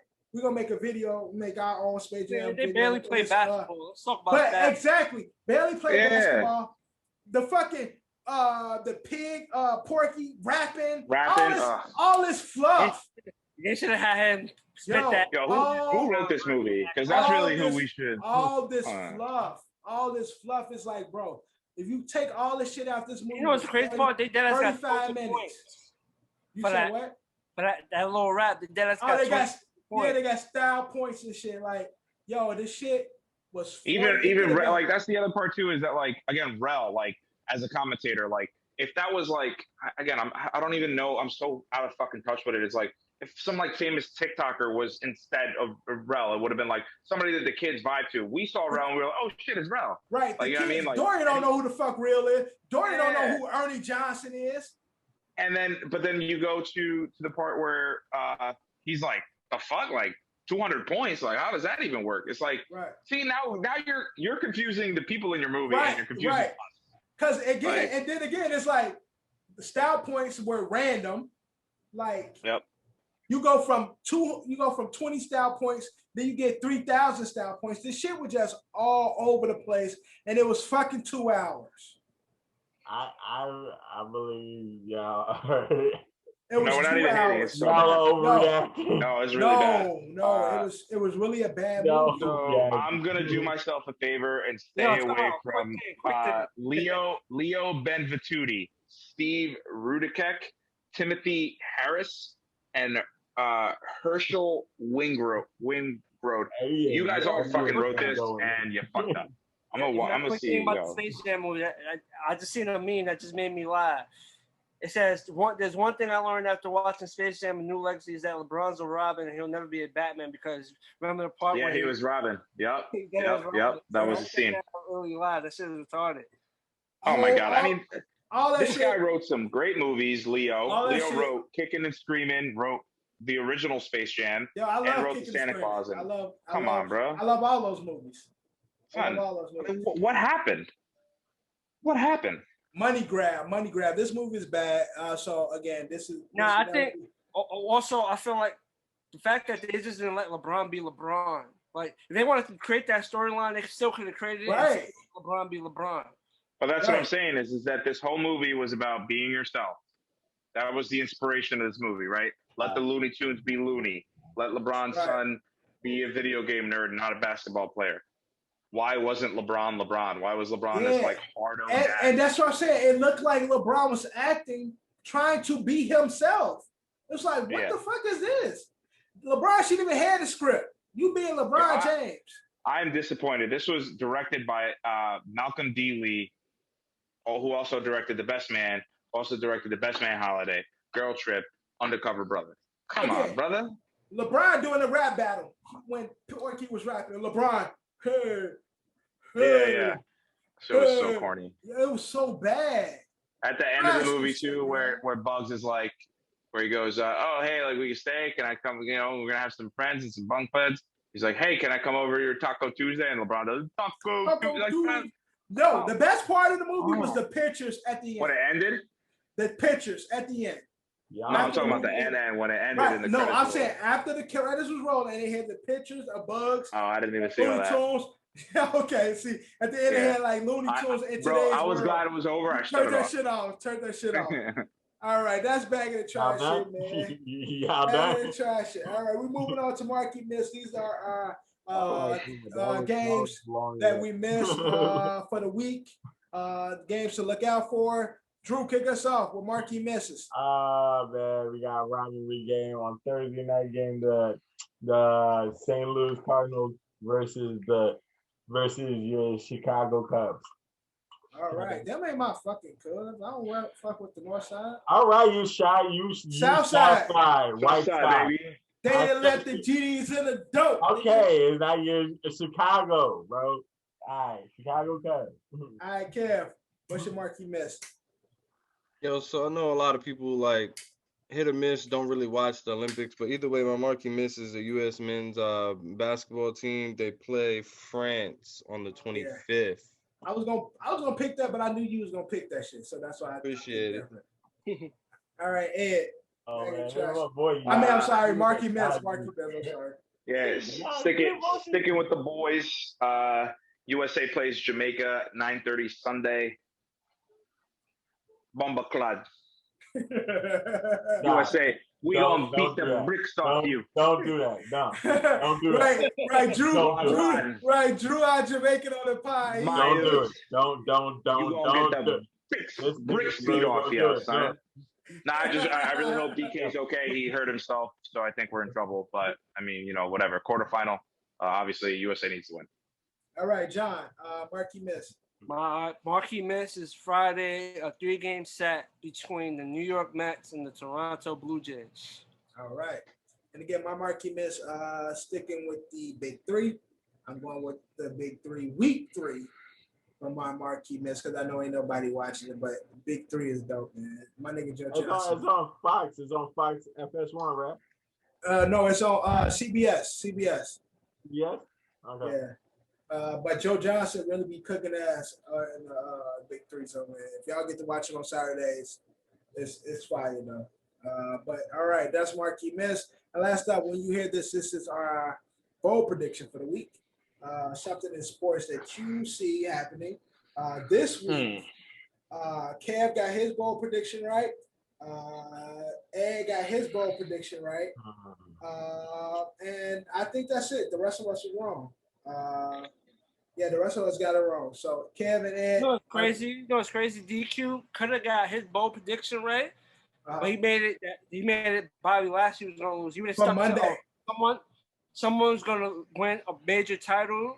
Right. The Royals Women's Champion changed hands on Monday, so he would have got that right. Yeah. He stuck with the Bobby Lashley thing. He said solely Bobby Lashley, so only Kev and Ed got it right. And Ed got multiple right with his shit. Ed said a whole suite. That was like more than one game. Like, so that's three. It was 2 games. It was on 2 games. And Kev had 2 games as well. 3 games. 3 games. Kev, right, you had 3. Kev had 2 games with his exhibition. So both of y'all did like crazy with y'all prediction this last week. So let's see how you guys and how we do this week. And when you hear this, John, kick us off with when you hear this. Bowl prediction? Yeah. Shit. Bowl prediction. I gotta go with.